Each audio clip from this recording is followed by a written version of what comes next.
Tell, Cockerel. He's just a true guy. You'll have a true time. Tell, Cockerel. Leave your troubles at the door. You know the game, you know the score. We're here to have fun, so holster that gun and read the writing on the wall. The predictions leak, done every week. It just goes on and on and on and on and on and on and on and on. Why do I always get it wrong? Tell, Cockerel. He's just a chill guy. You'll have a chill time. Tell, Cockerel. Jose gets himself around, always talking Spurs wherever he is found, home or away. He always tips to win, throws the form book in the bin with a cheeky knowing grin. Tell, Cockerel. He's just a chill guy. You'll have a chill time. Tell, Cockerel.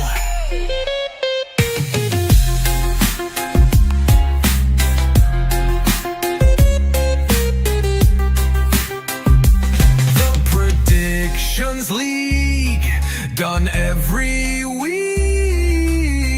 It just goes on and on and on and on. Why do I always get it wrong? Every time I play along. Tell, Cockerel. The show is so chilled, your time is well filled. If you want good friendly chat, then here's where it's at. Tell, Cockerel.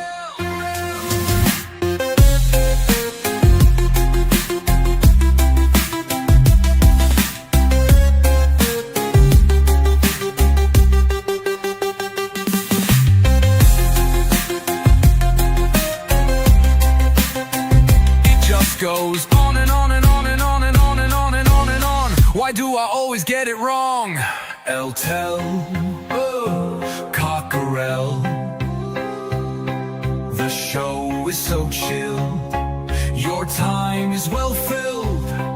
If you want good friendly chat, then here's where it's at. Tell, Cockerel.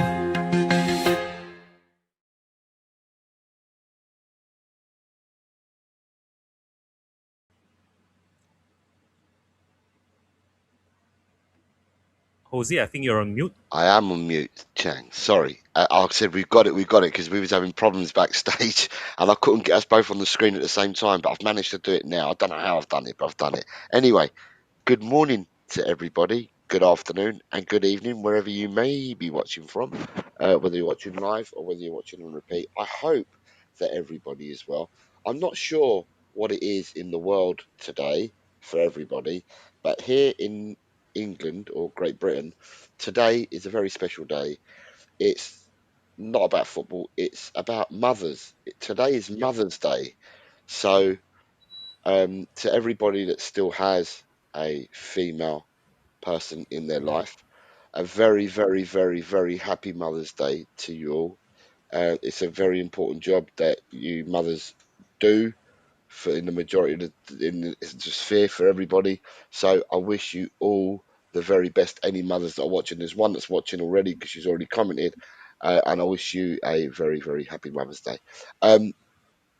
Is it Mother's Day in Asia as well? No. It's not Mother's Day yet. I think Okay, it's much later yeah, in the year, sometime middle of the year. yeah, because it's not Mother's Day in Spain either today. Funnily enough, Father's Day is not in England, not until June, but Father's Day in Spain is next Thursday. So There we go. But anyway, Chang, how are you? How do you find yourself this evening, sir? I'm feeling very refreshed and invigorated. I'm trying out a new locality for broadcasting our Sunday shows at 10:30 a.m. And I really hope I can have more freedom now in this environment without the constraints of having to keep an eye over my daughters. And yeah, absolutely looking forward to this show. And yeah, without further ado, it's straight right back to you, Senor Garcia. Let's say hello to Eugene was in earlier. Says hi everyone, big up Coys. Bring hashtag bring Ange back. Sorry I can't join you. I'm working at the moment. No, nice to see you, Eugene. Nice to see you. I hope you and the family are well. Shem's here. Morning, Shem. Says good morning, Mr. Bossman. Jose and the youngest looking old man Chimichanga. Chang, hope you both doing very well today. Spurs fan base is imploding and everyone outside of the Spurs are laughing. It's unbelievable. Shem Tannen says, how bad has it gotten? Queen Elsbells says, hello, Jose, much love, as always, to you all in the chat. And any mothers in like myself, a very happy Mother's Day. El Tel, the Everton fan, uh, good morning, mate. I hope you're well. You're not saying anything we don't all say at the moment. He says, I worry for Spurs. They should not have given this manager this job. Should have got more experience managing like Harry Redknapp or Defoe. We will talk about all this. Ah, look who it is. It's a very, very good evening to Mr. Day. Hello, Day. I hope you're well. He says Mother's Day in Australia is Mother's Day in Australia is early May. Like I said, I don't know what it is around the world. I know it's not in Spain because my mum lives in Spain, but I know it is here in this country. So I wish everybody a happy Mother's Day. But Day, nice to see you, buddy. I hope you are well, mate. I hope you are well. And then Ellie's thanking us. Um, Chang, I sat down, right, and I'm at peace with the world. To be honest, I really am. I'm at peace at the world with the world. Um, I don't fly off the handle, and I am at peace. But Chang, what is going on at Tottenham? I mean, we didn't do a show last Sunday because there wasn't a match. Um, there was we didn't play last weekend, so I didn't bother doing the show. And I said we'll do one pre the Liverpool game. So obviously we've had a game since. We've obviously played a game since we last had a show 2 Sundays ago. But I mean, it's just it's just goes from one sphere to another, doesn't it? In 2 weeks, you think you've hit rock bottom, and it just gets worse and worse. Chang, what are your thoughts, mate, over the last 2 weeks? I mean, honestly, I don't know how much you recall the last few minutes of our last show together, which was episode 30 of Hosey and Chang. And I did mention that fresh off the back of a midweek defeat to Woolwich in the North London Derby, where we quite rightly lost to them by I think was it what 4 goals to 1 was it? I was really hoping for a much better improved performance on the same night that we would play Fulham at the weekend from the last episode. So that didn't go as well as I hoped, and no sooner had we been penalized for, or rather, should I say, Kolo Muani was penalized for a push that would have led to an equaliser against Woolwich in that North London derby. We were then found to have been in on the receiving end of a similar offence. This time, Dragushin. Uh, he was a push leading up to the Fulham goal, and quite rightly after that, the club wrote to the Premiership, or rather, we wrote to the powers that be that run the show, the FA, the English FA. I haven't heard anything back after that statement, or rather, those formal complaints were lodged by our management to the English FA. But somehow or other, everyone and anyone who has an interest in mass media or punditry or even reporting is concerned, we just seem to be on the receiving end. We are like the short end of the stick. We are getting the short end of the stick right now. Even the official Premier League social media account is having a laugh at us, giving us a stick when they openly, I wouldn't say it's made fun, they openly called out Vicario for a mispassed free kick against Fulham at Craven Cottage. And although it was taken down, but to our fan base, that didn't go down well, and quite rightly so. But I mean, honestly, if that goal hadn't been given against Fulham, who knows what might have happened? And that is to be forgotten. We then move on to the third of three consecutive London derbies against Woolwich, Fulham, and Palace. And boy, oh boy, oh boy, another London derby, even more controversy to follow. This time it's actually of our own making, it's got to be said. Uh, the only reason why I saw the last, I think, 10 minutes or so of that second half was because I forgot to turn off the match notifications alarm on my phone, and I was woken up at 3:30 a.m. on a Thursday morning to a notification that Palace had taken the lead against us, only for that lead to been chalked off for, I think it was an offside, a very tight offside call. And no sooner had their goal been chalked off for offside, we then find ourselves in the lead. More great work by Archie Gray, bombing down the right. He squared it for Solanke to tap home from close range. And I thought, you know what? This is the first time. This is the first time in a long, long while since we've actually taken the lead in any sort of a competition, let alone in the league. So I would take the offside call, the VAR offside call for Palace, and I'll take the one goal lead. And let's see how we end the half. I thought we would end the half strong. I was wrong. No sooner had we taken the lead, we then move on to the most contentious moment of the entire game against Palace. Mickey van der Ven, this time the culprit, doing a Romero, pulling down the attacker in the box, giving away the penalty, and getting on the end of a red card as a result. The penalty was never in doubt. It was one apiece. I'm thinking, you know what? It's one apiece. It's a London derby. We're playing at home. We should try our best to hold out till halftime. Well, that couldn't even we couldn't even do that. We couldn't even hold on to halftime. We then went further behind. I think it was in the 45th minute, and I thought we would get to the break at one apiece, but unfortunately they took the lead. And I'm thinking, you know what, 2-1 shouldn't be that bad, considering we're still at home. We still have 10 men. Stranger things have happened. We might get one back. And I'm thinking, you know what? Let me just see out the rest of this game and see if I can catch some highlights of the first half whilst I wait for the end of the half. How wrong I was that things couldn't get any worse for us in that first half when we then conceded a third in as many minutes. And I mean, those scenes, those vids, those those shots of the Spurs fans leaving the stadium in droves. I could almost hear the Palace fans asking us, "Is there a fire drill? Is there a fire drill?" and all that, because it was so bad. I even called it a night. I'm thinking to myself, you know what? It's 3:45 a.m. on a Thursday morning. I might get another 2 hours or so of sleep till about 6 a.m. So I'm not hanging around for this for to see if we can even keep it to a minimal sub sort of a damage limitation in this third and final London derby. And I'm very thankful, if anything, that we lost only by 3 goals to 1. And I thought, you know what? That's it. That's it for the league. I mean, we did what we can against Woolwich, Fulham, and Palace. Played three, lost three.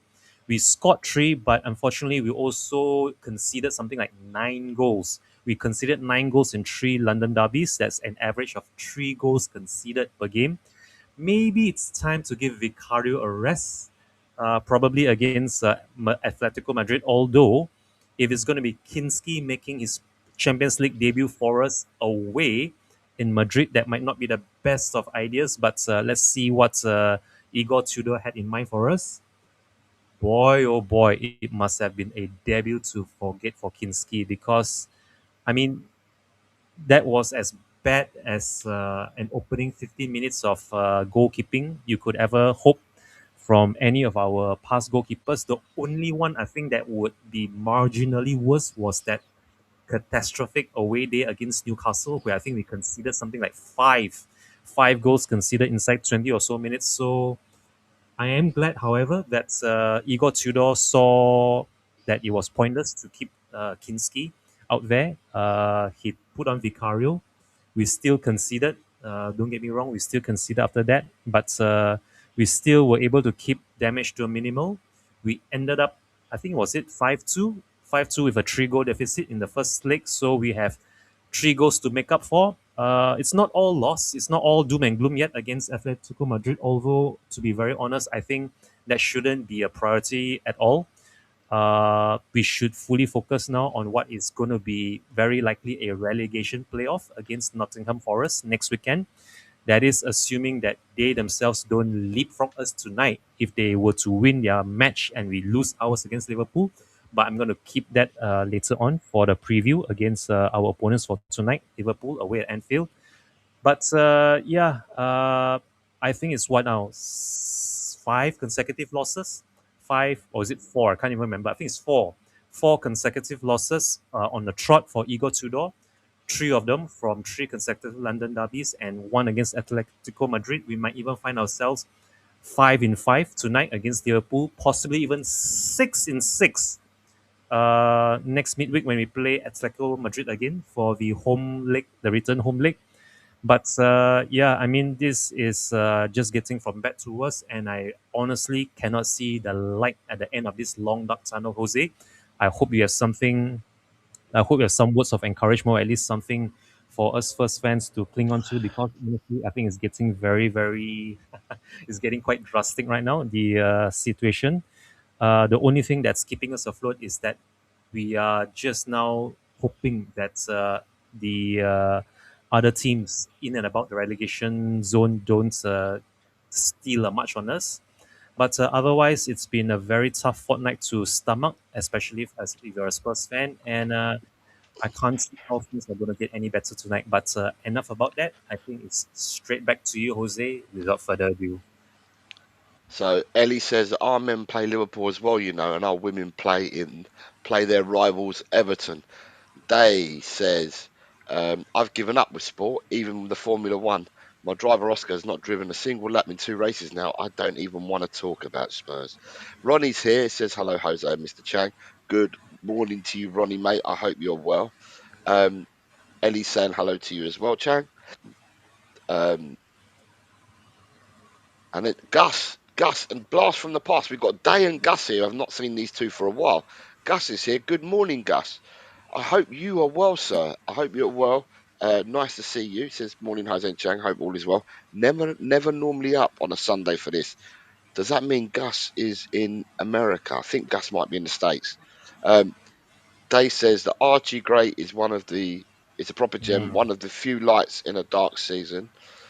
Sort Bill says we're going down. This team has no honour. Day then says that he was gutted for Kinski. If you don't play a player, you can't expect them to suddenly step up.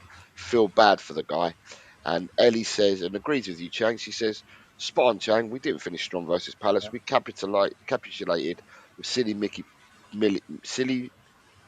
Mickey pulling a Sar. Not once, but twice and gets red carded. I was flabbergasted and disgusted and felt sick to my stomach. Right, Chang, I've got no words of encouragement in the sense that, and I mean this in the sense that I've been doing this YouTube malarkey for, I don't know, 2 years, possibly coming up to it's 2 years, possibly three years, right? And I've been in people's comments before I started my own channel. I've been in groups on Facebook, Tottenham Hotspur groups, and part of Tottenham Hotspur chats for years and years. And I always used to hear all the Levy outers, the Enoch outers. I used to hear them all say like different things. Um, you know, and I never necessarily agreed with them, but everyone's entitled to their own opinion. I can't say I was 100% on board with everything, but for the last 3 years, I have questioned. I've questioned the club. I've questioned our players, this playing squad. I've questioned our medical team. I've questioned our directors of football and what it is they actually do. And I've questioned it and questioned it and questioned it. I don't go overboard. I remember saying 3 years ago, the squad that we have is lopsided and not fit for Yeah. purpose, regardless of Yeah. who the manager is, regardless, right? We always penny pinch. We don't seem to buy what we Yeah. want to buy, and there's lazy recruitment, lazy scouting. It's all just lazy. All we do is we buy a player that's easy to buy, and that's probably got something to do with, if you believe the stories, it probably simply got something to do with Mr. Levy, him pissing off every other chairman in the Premiership. Yeah. So therefore, you can't buy players in the Premiership, and if you do, you're buying players at the end of their contracts. Easy deals to do. People at the end of their contracts who you can bring in, or you recruit foreign players. And our recruitment for foreign players has been absolutely abysmal over time. Uh, you could say that Van der Vaart worked out well for Tottenham. Modric worked out well. You look at the foreign players, Berbatov, but all these players left us. You know, Yeah. so it's either lazy recruitment, so you're buying players at the end of their contract, which are easy deals to do, or you're looking in the foreign market and you are failing badly in the foreign market. So about 3 years ago, and even 2 years ago, 2 years ago, on a big channel, I'm not going to name the channel, on a big channel, I turned around and said, well, anyone's bigger than me, so it's a big channel, bigger channel, I'm going to say. I turned around and said, our team and squad are awful. And I was, and they said to me, the person on the channel said to me, name me a squad that's better. So I turned around, and at the time I said, I look at Bournemouth, and I'm happy with Bournemouth's squad. And since then, Bournemouth have sold Dean Hussein, Ilya Zabani, Semenyo.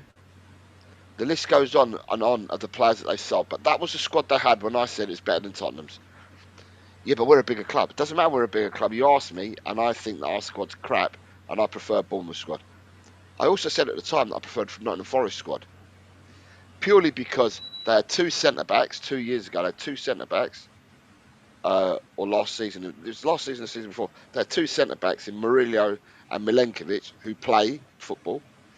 They had Morgan Gibbs White in the team, and their forward three were Elanga, Wood, and Hudson Odoi at the time, who were just scoring goals for fun. Um, and I said I prefer Forest's team. I also said I like Brentford.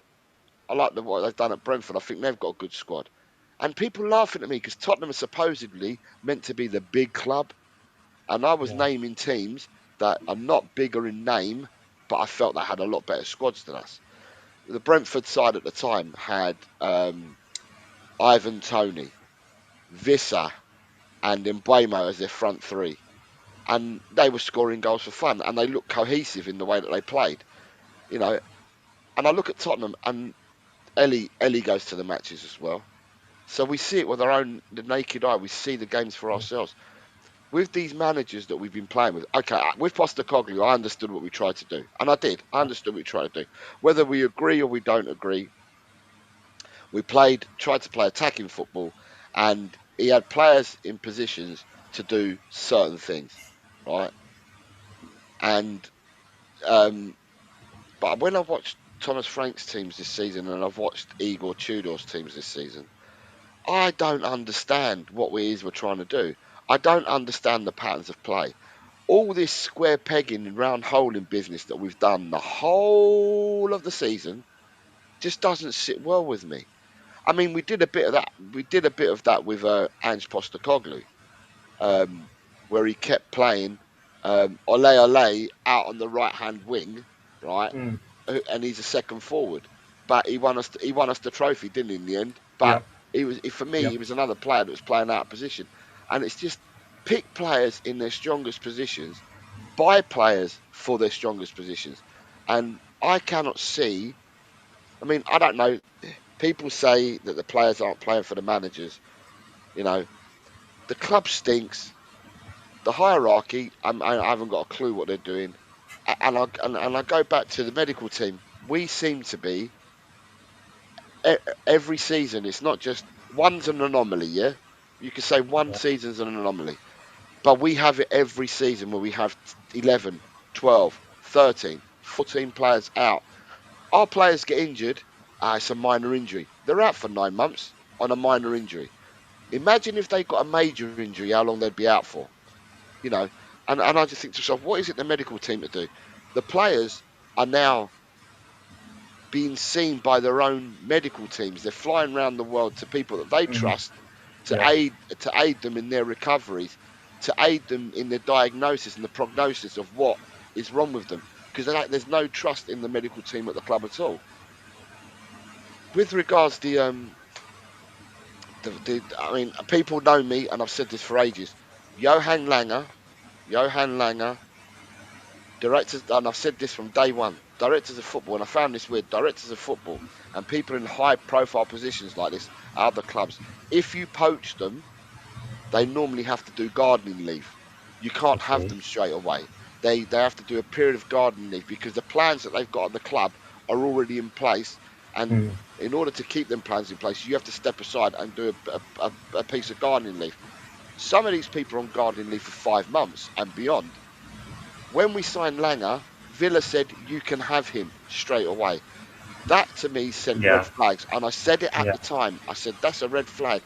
Why would they let the director of football come to us straight away? Yeah. Because it was in mid season.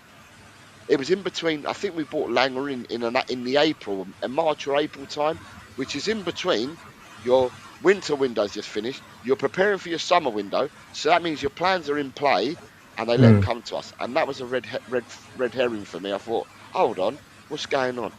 He's come to the club. Nobody has got the steel bollocks at this club to come out and talk. Everyone hides behind the manager, and I feel sorry for the managers in the aspect that they have to hide, and that people hide, and the managers have to front up. So any questions about medical assessments, any questions about funds, any questions about ownerships, any questions about anything, the manager has to front up the questions. The manager's not Mm. there to front up the questions for the club. There are other people in the club that should do this. They don't do it, right? So then what I've said to people is in many so I'm not going to teach people how to suck eggs here, but when you leave the summer transfer window, I'm going to work backwards. The the 2nd of September, the window's closed. You do your plans for your winter window for the short term, and for the medium to long term, you look at the following summer. But you do your plans. You put your plans in place. If you can accelerate some of the deals that you fancy, right, and bring them forward because you need to, you do that. I wonder what Tottenham do. I really do wonder what Tottenham do because every year, what makes sense to me and what should be done in business and makes sense to me, Tottenham do not do and Yeah. have never done. Everything seems to be like a firefight. Oh shit, we'll have to just bring someone in. Doesn't mean that they're going to fit the team, the squad, but do you know what? They're an attractive price. Do you know what? They're on a free. We won't have to spend money. There's no planning in place from anybody that I've seen for at least the last 5 or 6 years at Tottenham. There's no planning. They just go and buy and stuff like that. You could almost say that we are just doing opportunistic signings, Jose. But that's what I said. It's either we do the easy signings from the Premiership where people are on freeze, right? On freeze and easy deals to do, or we go foreign. And when we go foreign, we get it badly wrong when we bring foreign players in. We get it badly wrong. But either way, the recruitment team are at fault. This season, if we're going to look at this season, Chang, soon as Paratici said he was leaving, right? I found it weird that they're going to do Paratici and Lang together anyway. You don't have this. We're the only club in the whole of the world that I'm aware of that has two DOFs sitting beside each other. That doesn't happen. You have one who leads Yeah. and one sits underneath, not two Yeah. side by side. Yep. So we get into the January transfer window. So you think all the plans have already been done, yeah? Yeah. So forget that Paratici's told us that he's leaving. The plans are already in place. They've done their due diligence. A normal team, should I say, would have done all this. So We entered the transfer window in December. Sorry, in January. January. The first week in January, for some, it's just Tottenham Hotspur.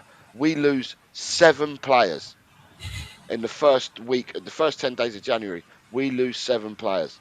So, and the 7 players we lost are not to short term. We've lost them for a longer term, right? And um, at that stage, right, two things happen. Either you should go out and prepare yourself, yeah, because you lost these players, so accelerate what Okay. you need to accelerate, right? But we don't do that. Mm-hmm. And on top of that, Mr. Paratici says, I'm No. leaving Tottenham. I'm leaving Tottenham because for personal reasons. It weren't personal reasons. That was the reasons that the club and he gave and Yeah. agreed to give. There wasn't personal reasons. Yeah. The matter is, as far as I'm aware, and I'm a grown adult, Paratici saw that it doesn't work. Him and Langer doesn't work. You have to have one boss and not two people sharing the job, right? Yeah. He didn't rate Langer. He never did, right? So he got an opportunity to go to Fiorentina and he jumped there. Fiorentina, where he holds all the reins. And what's funny is that Paratici supposedly left us at the end of the transfer window. Okay. So Fiorentina didn't have no one in charge, although I feel that in the background, Paratici was pulling the strings. Fiorentina made 5 signings in the January transfer window. How many did Tottenham make? Yeah, but We had two. a Conor Gallagher and Yeah, that Lucas no, not Lucas Souza, Santos. Souza, Oh, Souza. Souza. Sorry, Yeah, Souza but from they did. Santos. Yeah. Yeah, but we had 7 injuries. We didn't buy any players for any of the injured positions. But he went and reinforced Fiorentina. Fiorentina now are out of the bottom three. Fiorentina won't go down anyway. So he's going to build, and he will build, and Fiorentina will grow rapidly and a lot faster than what Tottenham do because of the decision that he's made to go there. It's just rotten from top to bottom. Yeah. There's no accountability. We know this already. We're not telling Yep. anyone anything new. There hasn't been accountability in this club for years and years and years, or if not, if ever. And at the end of the day, we are fans. You and I, the people in the chat, we're all fans. We're all really well. Some people are really depressed about the situation Yeah. that we're in. Um, I've got a lovely family, so I don't get depressed. I do love my team, but I don't get depressed by it. I just look at it and just think to myself, you and I work for a living, Chang.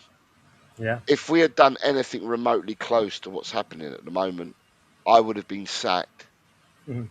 25 years ago. I wouldn't have lasted 25 years, Chang. I would have been sacked 25 years ago. So it just shows you the accountability that goes on at this club. So, but let me just, before I bring you in, let me just say, let's say hello to a few people that have said things. Right. Uh, Gus says, no, I'm just lazy on Sundays.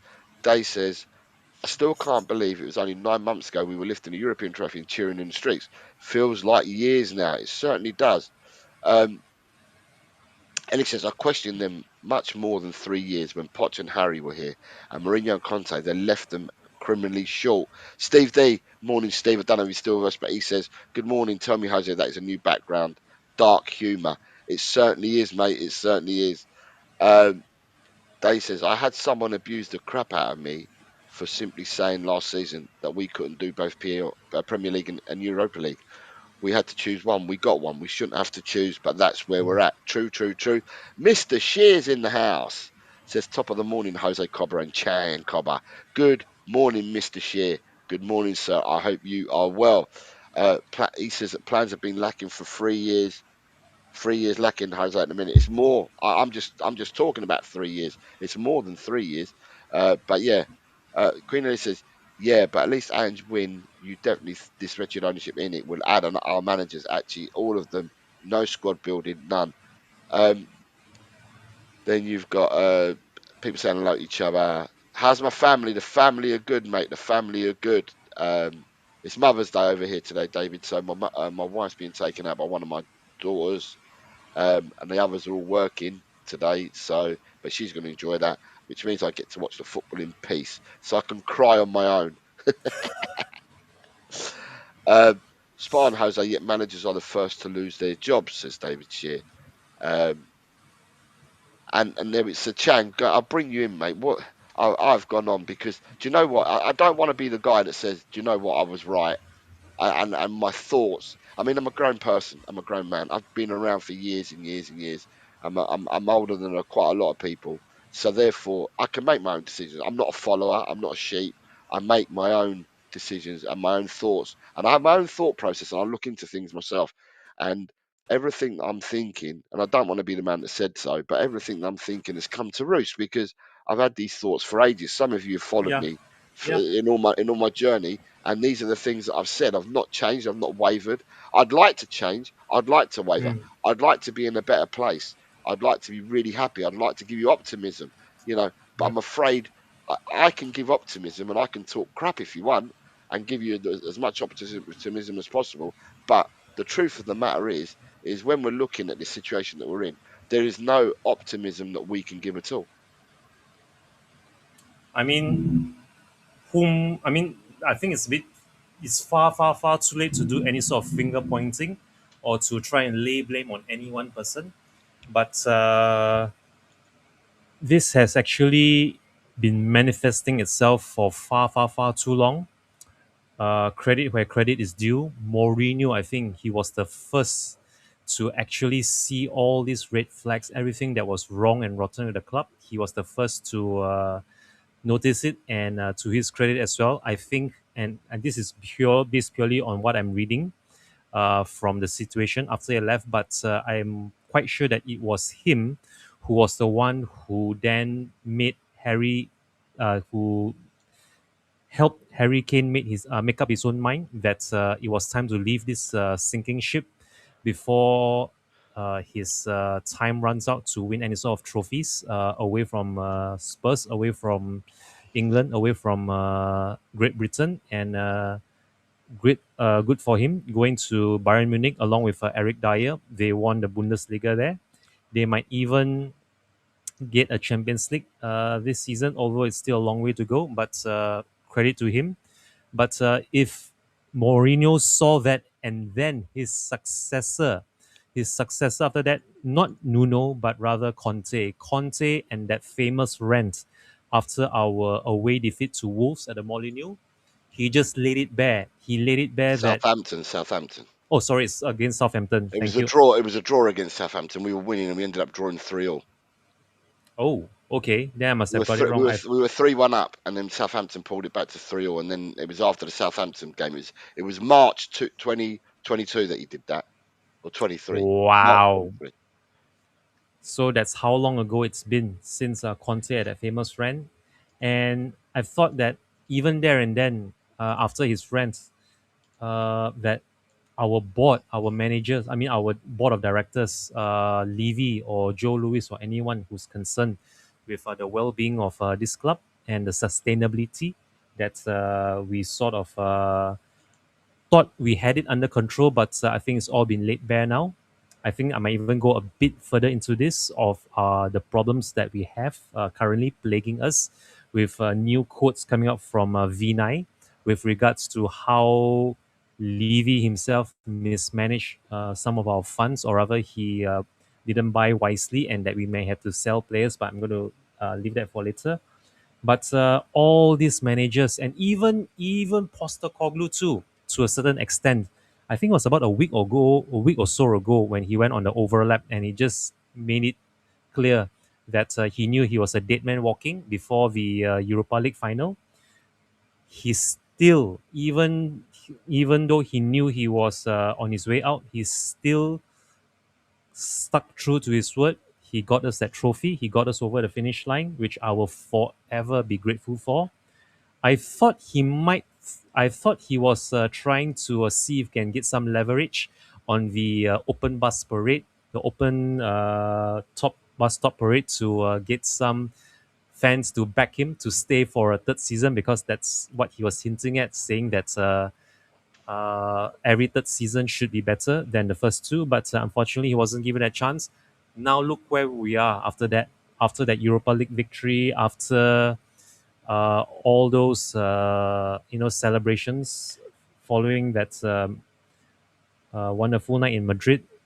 Here we are now, and I believe it was sometime this year, last year, Jose, that we started Jose and Chang, our very first episode together, doing Jose and Chang on Sunday mornings.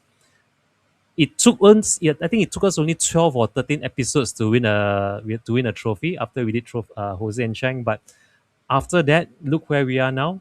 Episode 31, we are staring at five possible consecutive defeats later tonight against Anfield. Again, I'm not going to go into that just yet because it's going to be quite a quite a sticky process to have to unravel before us. But all in all, I will say that if something were to happen, I think it's far too late for anything to happen right now. It's just damage limitation. If we even survive relegation, something drastic still needs to happen, whether that's in Langer stepping down or being sacked, whether that's in Vinay himself stepping down or getting sacked, or even our hierarchy that's in Joe Lewis and the whole Lewis family selling up to potential buyers. That's going to be looked at as well. But all in all, it's a very, very, very dark place we find ourselves in. And again, I have to go back to what I said at the beginning of the show, that I honestly, as optimistic as I am, I cannot see any light at the end of this long, dark, gloomy tunnel. Hopefully, with both Van der Ven and Romero back from their respective suspensions or concussion protocols, we might just get our first league win of 2026 against Forest next weekend. But even then, I'm not holding out any hope for that because a lot can happen from between today and next weekend. The game to play against Liverpool at Anfield, and also the home return leg against Atletico Madrid to come in midweek. Uh, if we have any leaders, my final thoughts before handing back over to you, Jose, is that if we have any leaders, whether in the squad, in the dressing room, on the bench, in the medical bay, or even anyone from our management staff, now is the time for them to really show what we are made up of. Because honestly, I think everyone from the players to the fans to anyone connected to the club is rock bottom right now. The only thing that's keeping us afloat is, thankfully, it's still very much in our hands, our own premiership survival. And I think that's the thing that we should be grateful for. But again, a lot can change and happen in short notice. So keep the faith, everyone. It's not all doom and gloom just yet, but those players, our signings that put on this jersey week in week out, they could really really use our support and fandom right now. So Shang, handing it back straight to you, Jose, to see if you have anything to add before we preview Liverpool. Gus says exactly, Jose. Anybody would be sacked, but that's the thing. They are doing their job. Enix plan is non-football matters, property and NFL events, plus the gentrification of the area. Yeah, Gus, I can't disagree with anything you said there. Mr. Shear is wishing my wife a happy Mother's Day. Thank you. I will pass on your comments, Mr. Shear. Queen Ellie says, I have a lovely family too. Sorry, I have a lovely family. They are my life. Spurs have been in my life before Enoch, and I have lots of memories. Um, David's asking Ellie, sorry, Ellie, how's your lovely family? Is that Chelsea son-in-law bearable? Well, there is talk about with Chelsea, there is talk about them looking at the manager because of their runs of defeats lately. They're looking at leading Rossignol. They're having conversations. Would you take Leroy Rossignol at Tottenham? I would. Um, Day says, I think it was 1996 that I bought that purple and blue Spurs away pony shirt. It's 30 years with Spurs this year.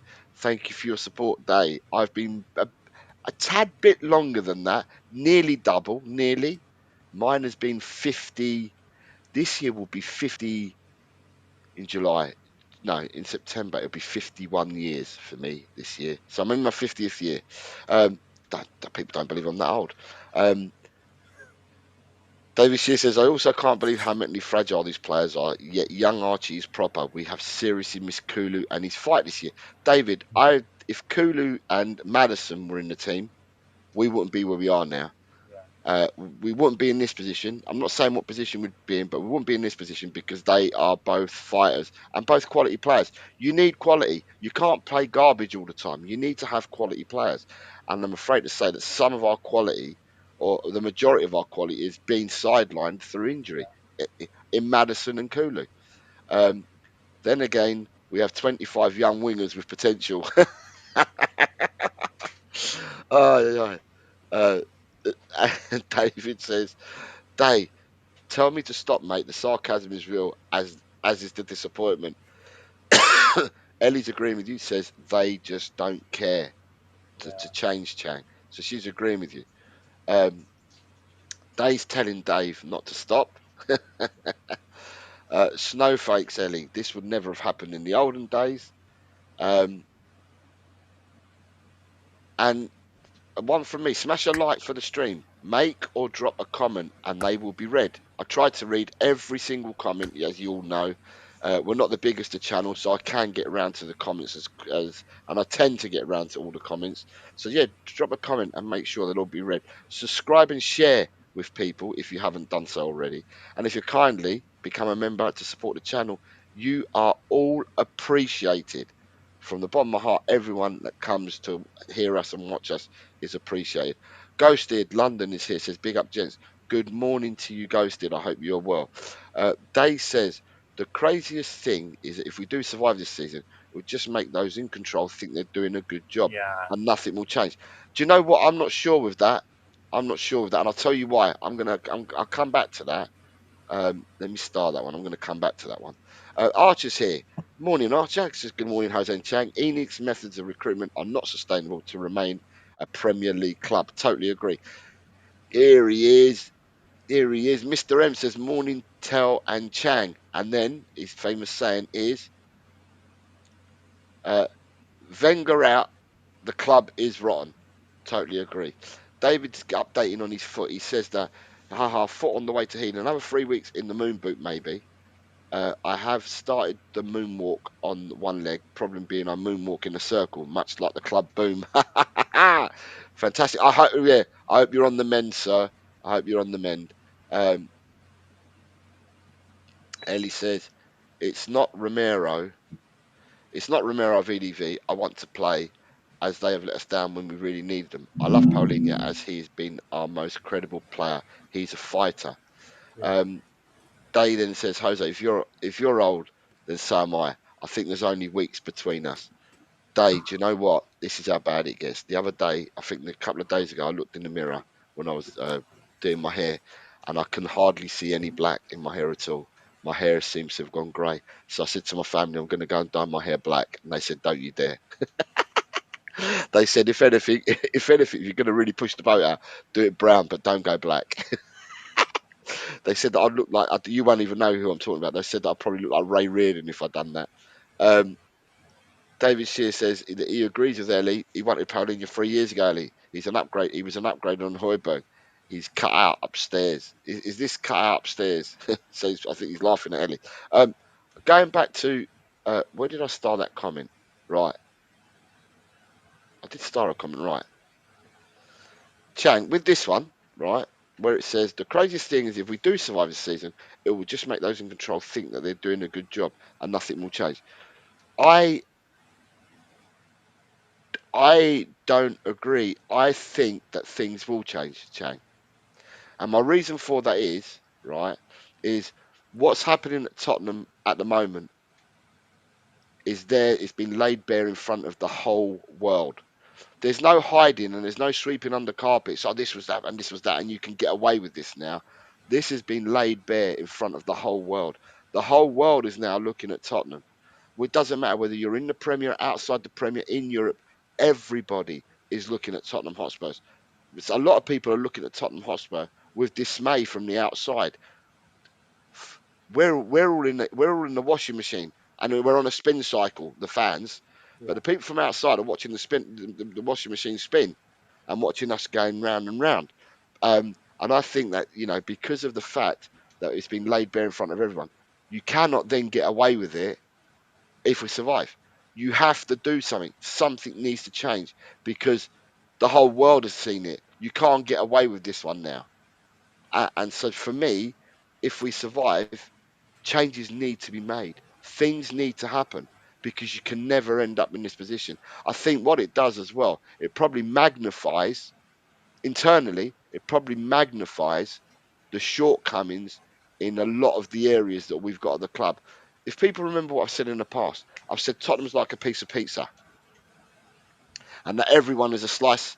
Everyone's got to take a slice of the problem, whether it be your manager, whether it's the players, the medical team, the coaches, the directors of football, the board, whoever it may be. You can't blame it and pinpoint one person. Everybody's culpable here at the club, and it's like a piece of pizza. But some people, when you cut a pizza never comes out even. There's always a bigger bit when it's been cut. There was a bigger bit on one side and the other side, and some bits are smaller. So some people take bigger bits of the pie, the pizza, of the slice. But I think that we're so magnified in what we've done and in how we've not only performed on the pitch, but people that we make decisions off the pitch, that this is going to magnify and everyone's going to look at it. And I don't think there's any hiding place whatsoever for the board and for people at the club. That's my thoughts, Chang. What are your thoughts? Because I don't think you share my thoughts, or you were going like that earlier or you were agreeing with Dave when I brought the comment up earlier. I think. The comment here is that okay, instead of I mean, I'm not going to agree or disagree with this comment. I would just have to say something on what you said earlier that there's no hiding from this. Yes, I think everything that the board, the management, the owners, even Langer and Vinay have done, I think the damage to our reputation right now is irreparable. We have now officially made ourselves, by our own doing, a laughing stock for anyone that just wants to take a shot at us. Even uh, the official Premier League social media accounts, they're even making fun of us. ESPN, Bein Sports, TNT Sports, Sky. I even read this headline, this ticker tip headline, where Sky Sports were calling us Tottenham Hotspurs. The disrespect from top to bottom towards us is, I think, at an all-time high. Given where we are now, I don't think that's going to change anytime soon. And when you said that something has to change because now the whole knows, our problems, you just have to look back at last season. Last season should have been a wake-up call that we really needed. I mean, when was the last time in the last 20 odd years or so where we finished 17th in a table just above the relegation spots and done nothing about it? We still had Sonny, we had Kulusevski and Matters on and off. We also had, let me see now, we also had, uh, we had a few other players before we sold them off.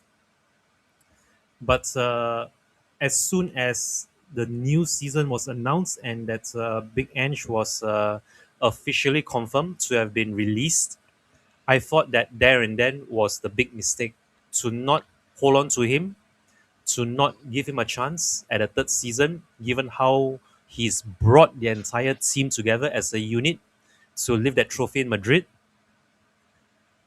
That in itself, his sacking should not have gone down well with the players.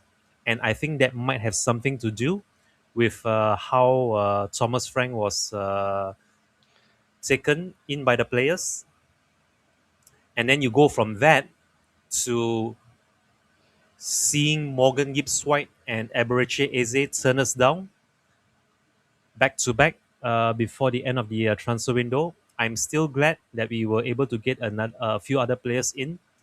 Paulinia on loan for one. I think it's been absolutely magnificent, despite Bissouma still going from controversy to controversy. But again, this is why the club never learns, Jose. Much like we didn't learn from our 17th placing last season, we are still stuck with Bissouma, despite him uh, getting high on nitrous again. And I mean, you just look at everything that's happened to us since then. That medical department, we've been shouting, we've been clamoring for it to be changed, more so than replacing Langer or Vinay or even signing players. I've said it many a time. You fix that medical department problem, it's almost like a new signing, because then we would not have this many players out. But unfortunately, we are still left short in the medical department. And the worst part is that now, where we are right now, that abysmal medical department isn't even the worst of our problems. The worst of our problems now is having no leaders, no actual leaders to actually pull us out of this, no prominent finishers to help us outscore the opposition when we could actually paper over the cracks with the likes of Harry Kane and Sonny, to name a few players who can score worldies from absolutely nothing. Now that they are gone, and our defense just isn't what we thought it would be, with Romero and Van der Ven at the back, especially with Kinski still in goal, and not Kinski, sorry, Vicario, with Vicario still in goal, and Kinski still very fresh and lacking in experience. That in itself should be a recipe for catastrophe, and that's exactly why we are where we are now. And I'm going to address this question now. I think that they can actually go both ways, in which that, yes, Jose, knowing the Lewis family, knowing our board of directors, knowing the hierarchy, they might actually think that we are more resilient than a lot of people think we are, especially when we get all our players back. The problem is, even if we do get our players back for preseason, surprise, surprise, I don't think they're going to last the whole season, and we're just going to see more of the same, like a vicious, never ending cycle, season in, season out, where come to the business end of the season, we miss all these players who should help us be challenging for trophies, let alone consecutive qualifications in Europe every season. But I honestly think it's going to be more of the same. But, and this is why I will always be that optimistic Spurs fan who will say that maybe there is still some light at the end of this dark tunnel, although I still can't see yet. Maybe this is finally this season, and the way that everyone is laughing at us, laughing at our owners, laughing at our CEO or even our scouting department, that this is the straw that finally breaks the camel's back, and that we actually do something serious about this, not just for the short term but for the long term as well, seeing as we actually do have the funds to compete, only that maybe we're not investing it in the right way, which will act which will then go back to what Vinay has very recently come out and said, that a lot of the funds that were at Levy's disposal was mishandled, and that we might actually have to sell in the summer, which is actually not the worst of things to happen, because we still have the likes of Ashley Phillips and Luka Vuskovic and Mikey Moore and Jamie Donnelly to recall from their loans. But honestly, Jose, I have no idea what's going to happen next season. I'm not even going to look that far, because we have this season to contend with. But if we do get over this season without getting relegated, something has to happen. And I will leave this also for later on in the season, rather sorry, this later on in the show, because if you also remember, Jose, the last time we were on together a fortnight ago, you did bring up that the 13th of March, 2 days ago on a Thursday, was supposed to be a very significant date for Tottenham Hotspur in terms of the season ticket renewals. I believe that date has been pushed forward, or rather has been delayed to today, right? The No, 15th no, no, of. no, no, no, no. The season ticket renewals. What's happened now? It started on Thursday, right? So the season ticket renewals, the start date was Thursday the 12th. So it's already come come and gone. So they announced the season ticket renewals, and it's now open, right? But what they've done is for season ticket holders, they've extended the date. So there's some sort of realization, right? That the Tottenham are in trouble. There's got to be some realization because what they've done, if you bear with me a second, just give us a second, hold on. Give me a second.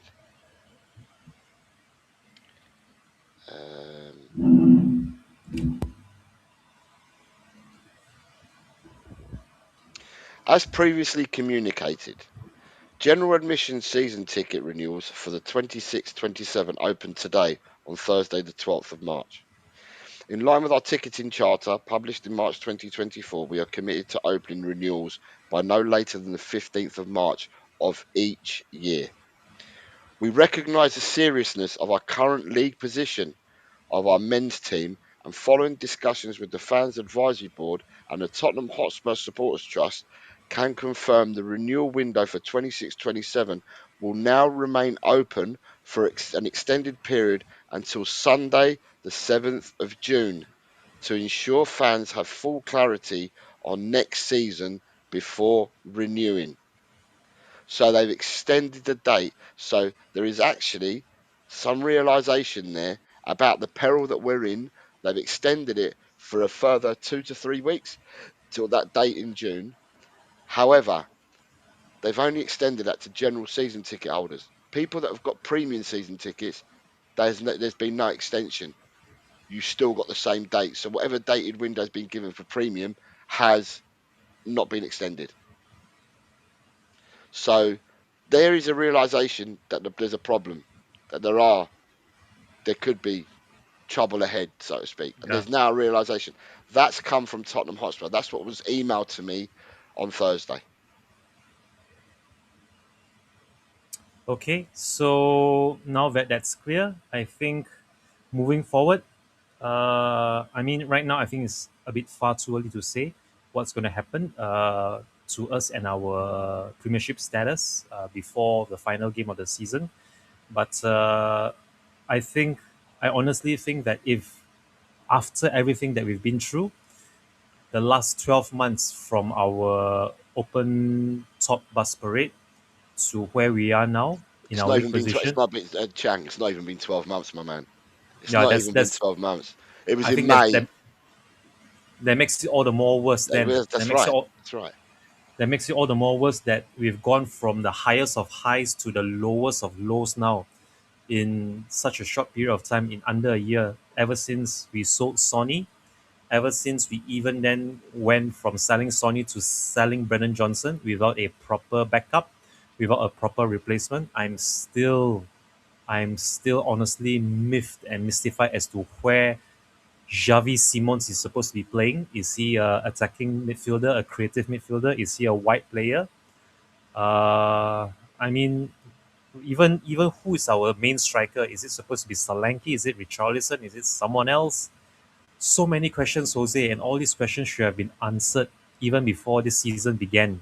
As soon as we got rid of Big Ange, I think someone should have addressed this problem with our new manager at the time, Thomas Frank.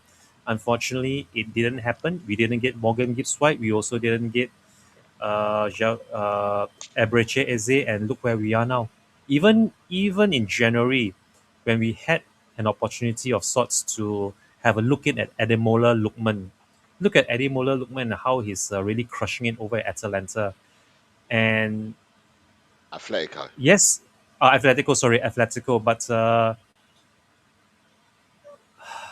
what actually worries me, Jose, is that Conor Gallagher might be the last good signing we're going to have in a long, long while if we actually don't maintain, or rather if we don't hold on to our Premiership status. So it's going to be a rough, rocky next few weeks, even a month or so ahead. But I really do hope for all our six, Jose, that we come out of this better after everything that we've been through. Having said that, straight back to you, Sino Garcia. Um. Right. To catch up, Ghosted says, Tottenham Hotspur Comedy Club. We are the joke of Yeah. all world football at the moment. Mm, Something massive would yep. have to happen for it to be forgotten. Yeah. I'm not saying to anybody, and not just the Ghosted, because I can see some other. What Chang is saying is right. Despite all the warnings, nothing ever changes. We just keep sinking deeper. Um, Ellie says, so Jose, we've been cutting the pizza uneven. Me, I think we just don't care enough to make the changes. As if we stay up, they'll see a better player return and do the bare minimum and leave us short. Um, David Shears says, players from other clubs in transfers have used the transfer rumour mill and our club as leverage. Transfers will be bad without a salary cap brought in. Jess is here, flexing her 18-month member flexing her 18-month member chat. Thank you very much for your support, Jessie. She says, big up Jose and Chang. Good morning to you, Jess. I hope you are well. Day says we need some medical staff to come in and fix up the medical staff. Queen Ellie says, we are where we are as Enoch didn't build and they lied to us all, including the players, and there's so much discontent. And Chang, they did want Ange to stay. It was very evident. That's the players did want Ange to stay. Um, David says, did I recommend the Esperance ambulatory care ladies for their job and care has been A1 of my foot, and heaven help you if you do the wrong thing.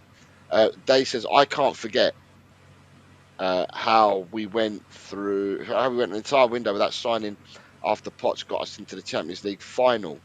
Yeah, that's happened. Nothing's changed. Yep.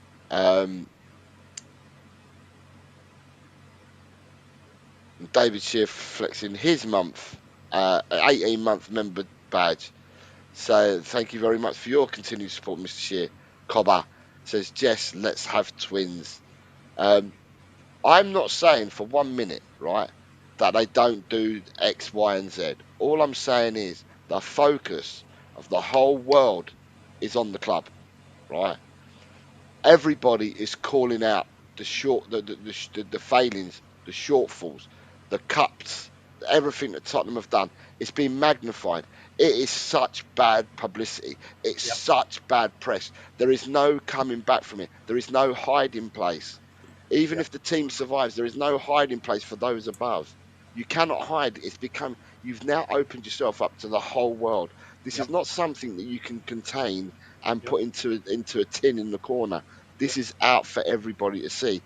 And if you survive, right, you cannot then do the same things that have been magnified to everybody in the world.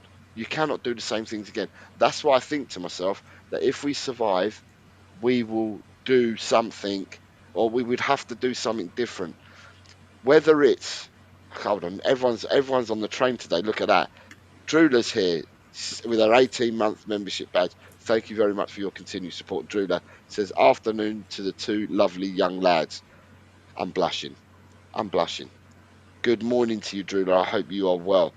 So for me, I mean, whether it's you sell the club, whether it's you bring football people in, if you want to keep the club, you bring football people in, whether it's you make a change of the the uh, the CEO, the CFO, whether it's you change the directors of football, you get a medical team, proper manager, scouting team. Things have to change. Things have to change. And I get what you're saying, Chang, that, I mean, if the worst comes to the worst, right, there will be a fire sale. We will get rid of loads of players. It's interesting. Tottenham's annual wage bill is £270 million. The highest wage bill in the Championship at the moment is Leicester City's, and that is £42 million. So that just shows you how people have to cut their cloth big time. So it's all right. So if we get relegated, yeah, and then you're talking about Vuskevic's, uh, your Ashley Phillips, your Will Lancashire's, your Jamie Dane Donnelly's, Scarlets. Dane Scarlett's, your Tyrese Halls, all Damadola Ajay, all these players that are out on loan. If you bring them all back in and put them into a team, right? What are you doing? You're doing basically what we're accusing the team of now. We're accusing the squad and the team now and Tottenham of providing a creche, as it is, that all we do is buy youngsters. We don't buy people, older heads to Yep. steer the ship and leaders. Well, if you go down, you won't be able to buy leaders. You'll be using the creche even more so than what you're using at the moment. So, Yeah. at the end of the day, nothing good ends up. At the end of the season, nothing good ends up. Either you Either we stay up and you make the changes, which still means that you might have to sell players and bring the right caliber of player into the club that wants to play for the club and wants to wear the badge, and and buy leaders. Um, or if you go down, you do a fire sale and then you bring all the kids back. Um, and how well are the kids doing on their loans? Not all of them are doing really well on their loans. So, there's a lot of you'd have to put a lot of trust into these youngsters. There's a school of thought that says the youngsters will probably fight more for the badge than some of the players we've got in the squad at the moment. So, Mhm. you know, um, Ellie says I still disagree, Jose. They don't care. They just carry on doing the same old same. And Ellie, you're entitled to disagree. I'm not asking people to agree. All I'm saying is, and I'll repeat this till I'm blue in the face, this is not something we can hide from. The board and Tottenham Hotspur can't hide from the predicament they're in. Nope. Everybody is playing out in front of everyone.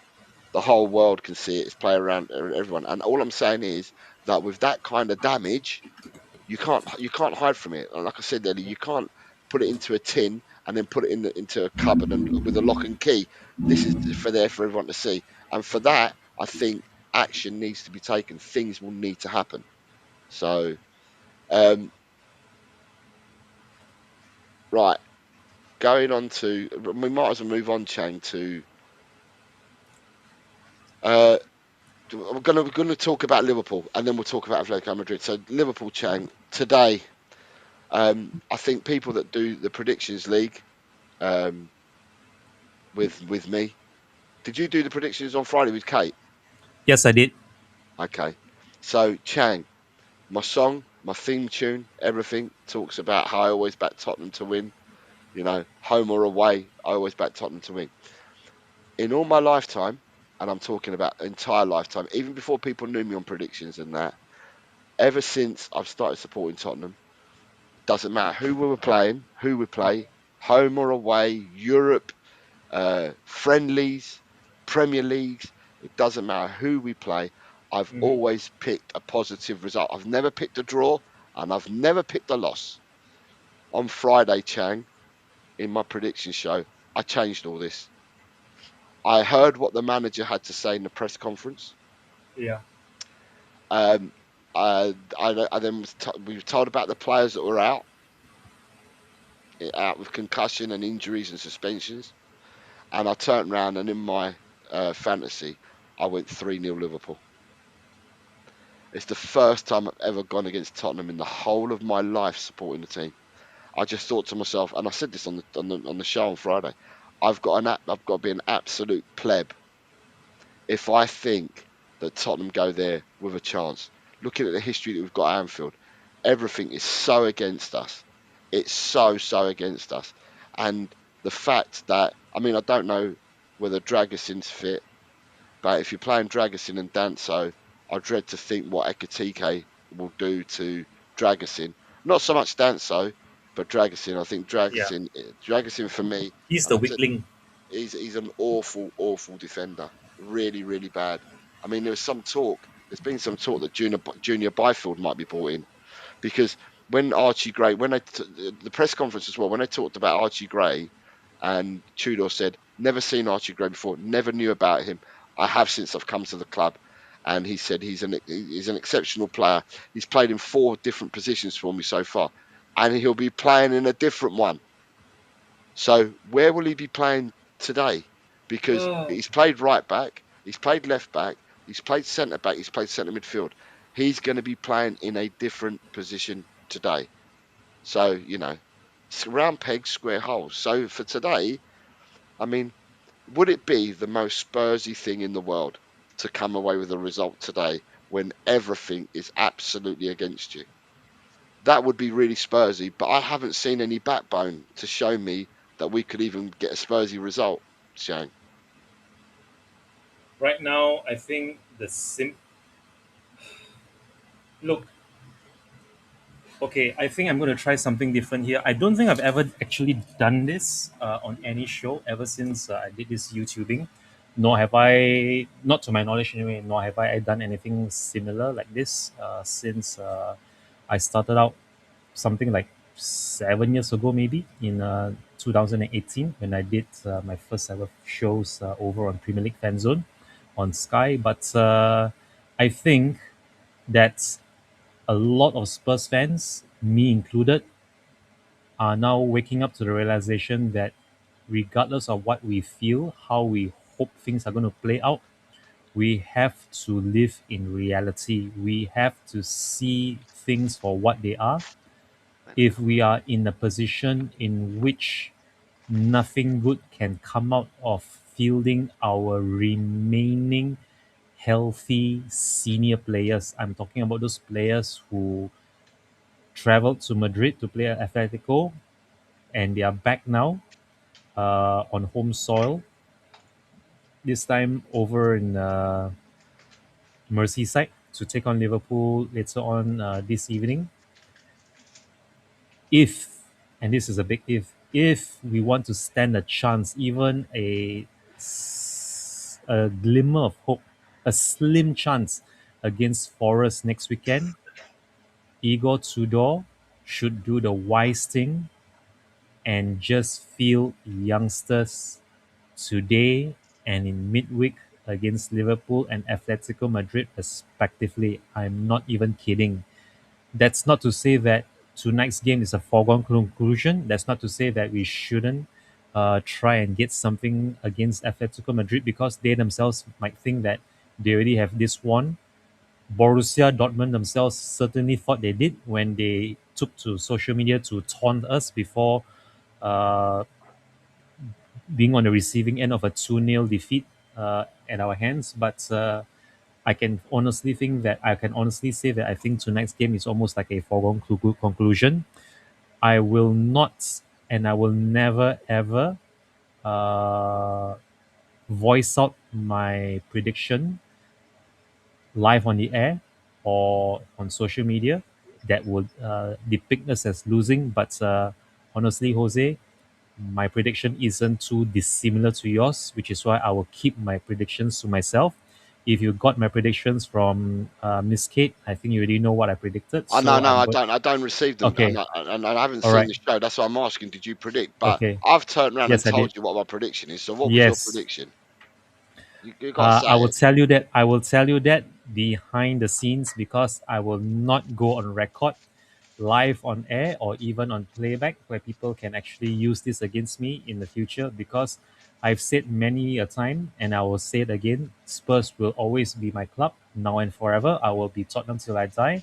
And not only will I never ever predict a Woolwich win live on the air or on social media, I will also never predict a Tottenham loss live on the air. But yeah, this is one of those matches in which you really have to just see us for what we are. And if you thought that this match this evening is going to be tough to predict, don't forget, Jose, we still have to play Chelsea away at Stamford Bridge, which is gonna be an even harder ask. Although Newcastle were able to get something against Chelsea yesterday, so maybe, just maybe, something might happen this season. I mean, that would be even more Spursy. What would be even more Spursy for us to do is to actually go away to Stamford Bridge and get something against them, a team that I don't think we've gotten anything from them since that 3-1 away win with that that double from Dele Alli and the equalizer from Ericsson against I think it was Begovic, was it? I can't remember who was in goal for Chelsea, but that was that long ago. So yeah, uh, all I will say about today's game, Jose, if we want to stand any chance of actually having a full squad at our disposal against Forest next weekend, play the kids. Let them give Igor Tudor some food for thought as to why they themselves should be in contention to warm the bench against Forest. And if some of them actually do stand out today against Liverpool, who knows? We might even see the same youngsters are performing well against Liverpool this evening, start against Atletico Madrid, assuming that the second leg is already a foregone conclusion as well as is to next game. So, all in all, I would say this is the perfect time, albeit maybe for all the wrong reasons, but there is no better time than the present now, than to give our youngsters a run out for their money, let them uh, catch us by surprise for all I care, or even dazzle and awe the world, the footballing world in general. Let them show us what they're made up of. If Kinski can start away at Atletico Madrid to make his Champions League debut, I don't see why any of our youngsters can't start away at Anfield on home on English soil as well. To help out with the seniors. So all the best, whoever gets to play tonight, whether they're seniors or the teenagers or the youngsters. Please support them regardless of the final result at the full time whistle, and keep the faith, everyone. We still have another 8 games to go. After today, we have another 7 games. But today is the first of 8 games. That's 8 finals for us to save our Premiership skins, and I absolutely look forward to many, many, many more shows over here on LTL Cockerel or anywhere in YouTube as a Premier League club after this season. Having said that, straight back to you, Sino Garcia. Day says, I've avoided all Spurs channels for nearly 8 months now. The pain is real. Well, Day, you've always got a place here. You know that. So thank you very much for tuning in today. You've always got a place here. Um, and he says at least Leeds are staying up, is what he's saying. Uh, Yep. so there's sunshine on the horizon as Leeds have been taken up by a lot of people on this channel as their second team. Dave said, I'm really not sure about that, Chang. I fear tainting the youngsters with this negative attitude in the club. At the moment, I'm really not sure how to think about it. I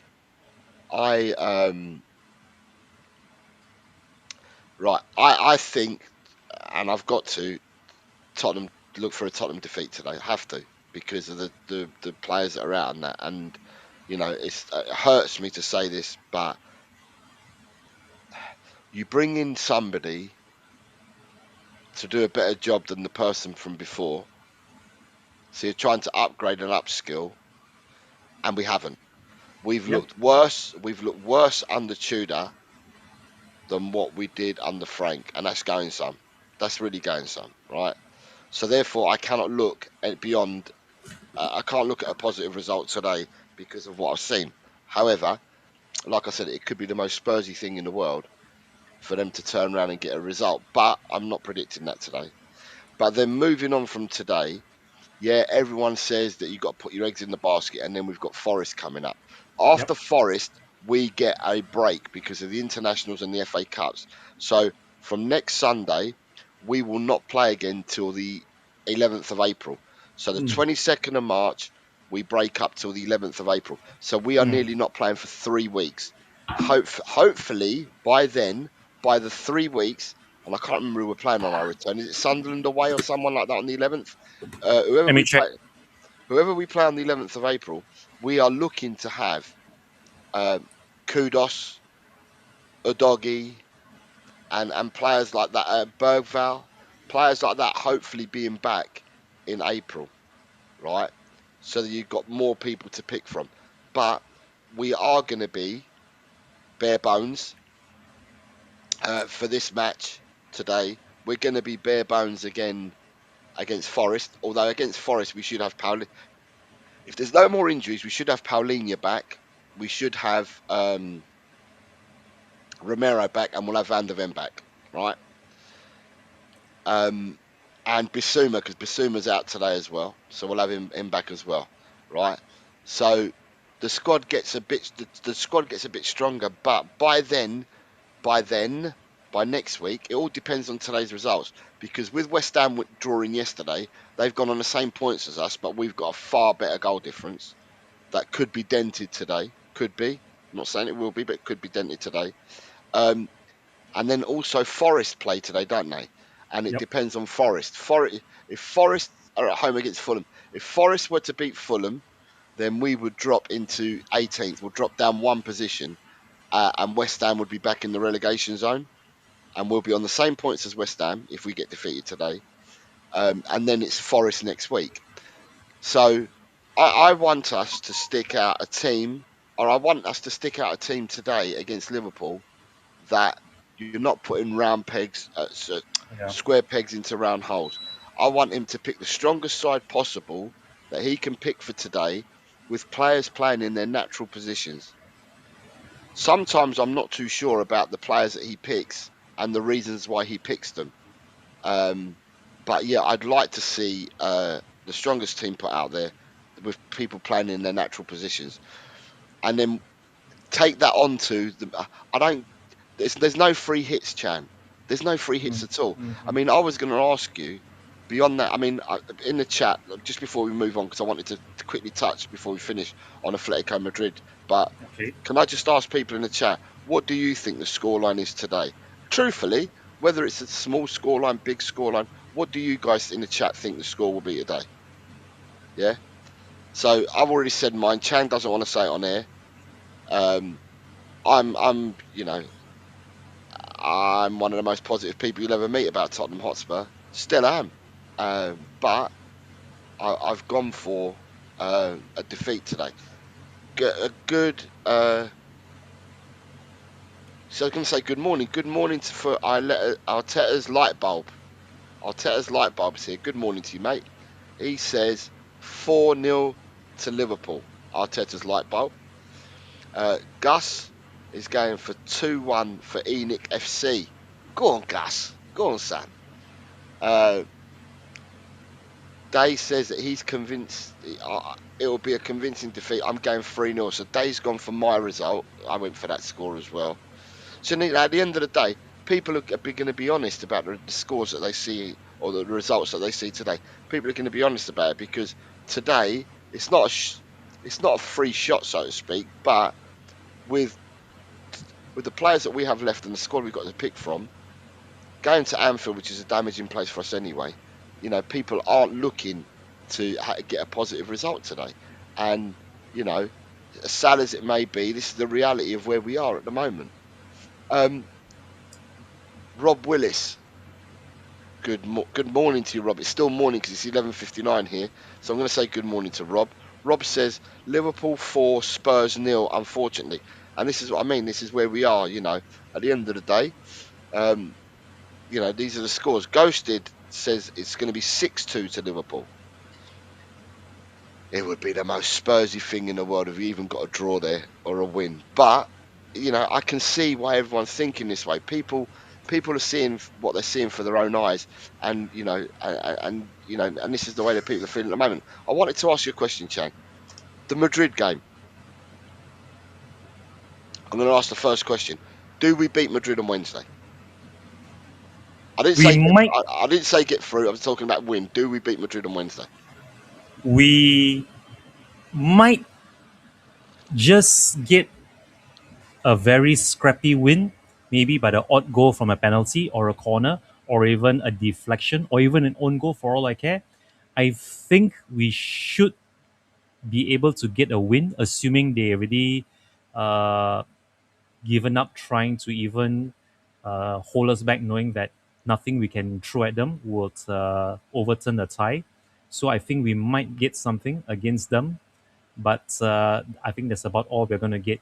If if it's just merely a consolation to sort of stop the rot that has been fermenting since even before we got rid of Thomas Frank. But yes, to answer your question, I think we should sneak a very an edgy skin of our teeth win against Atletico Madrid in midweek. Right. So I'll tell you what I think, Chang. My warped thoughts. Right. I'll tell you my warped thoughts. Ghosted says my last bit of hope ended after the North London Yeah. battering. No fight or passion from these players. And Rob Willis is saying I look at taking 3 points from the last 10 games and can't see us all of a sudden changing, says Rob. And Beast, does it say Beast of? Beast of TH says, "Hi guys, hope you are both as well as can be. It's not easy being Tottenham. It certainly ain't, Beast. It certainly ain't. But good morning. I'm going to say good afternoon to you guys now because it's 12:01. So I'm going to say good afternoon. Right. This is what my warped mind says to me, Joe. Right. Did you watch the Madrid game or you've seen the result? I saw the result, and I think I saw maybe the first 15 minutes of that horror show from Kinski, and then after that, I tapped out. Okay. Right. So this is my warped way of thinking, right? For the Atletico Madrid, right, is that the first three goals, Chang, were all Mm, howlers and errors. They're all yeah. slips and trips, yeah? Yep. If you take them three goals out of the equation, what was the score? It should be 2-all. 2-2. Okay. So therefore, we gifted them three goals, Yep. right? We gifted them three goals. The second goal, their fourth goal was a goal. The goalkeeper only just come on, made the save, and then point blank right in front of him, he's on the floor. The defenders are all scrambling around the line. The guy heads it, it goes over the line. Goal. Their fifth goal was an absolutely sublime touch by Yeah. Griezmann to set Yep. up Alvarez. You know, and he took it. He took that well. But then Tottenham scored twice as well. So Yep. Tottenham have exposed, and you can get a Atletico Madrid. I think the crowd gets behind Tottenham on Wednesday. I think you could win. And what I'm manifesting, and this is the positive coming back from me again, I'm manifesting that we win 3-0. The only problem that we've got is that we won't get through the tie. Because if the match goes to penalties, I've never seen Vicario go the right way on a penalty in my life. You used to be a goalkeeper, Chang, right? And you know about goalkeeping.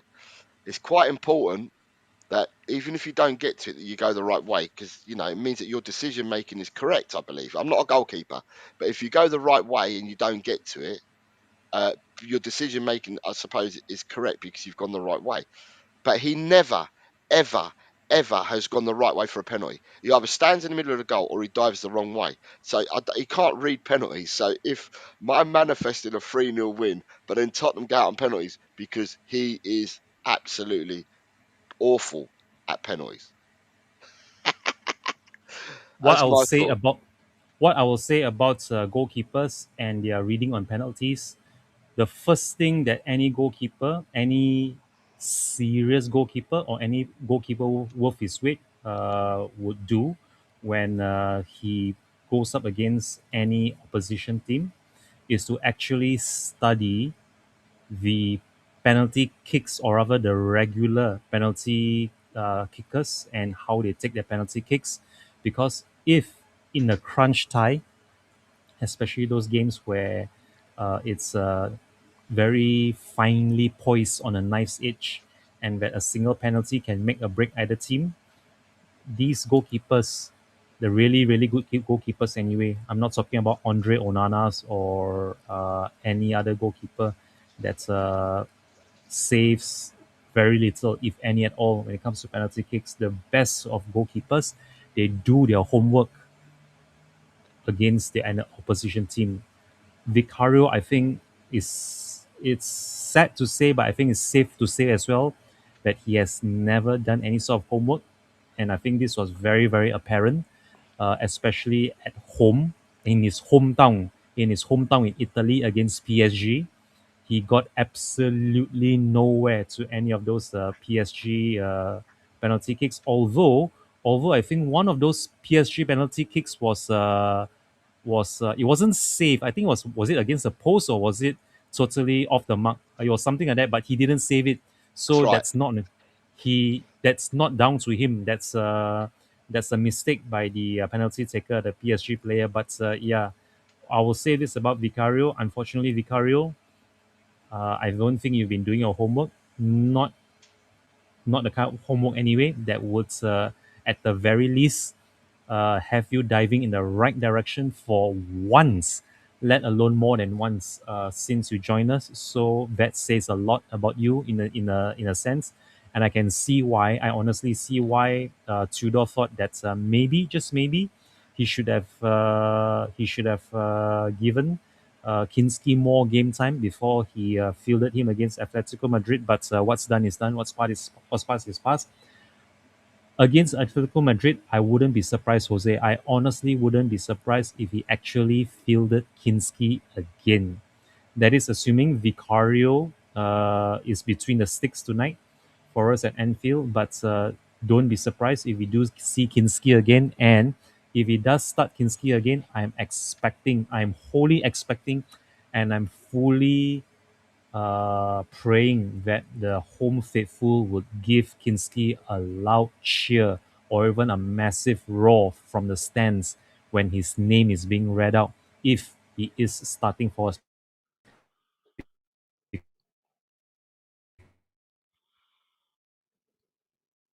to be read. He'll be back. He'll be back. Right. So Arteta's light bulb says is exposing the ENIC ownership. There we go. He's back now.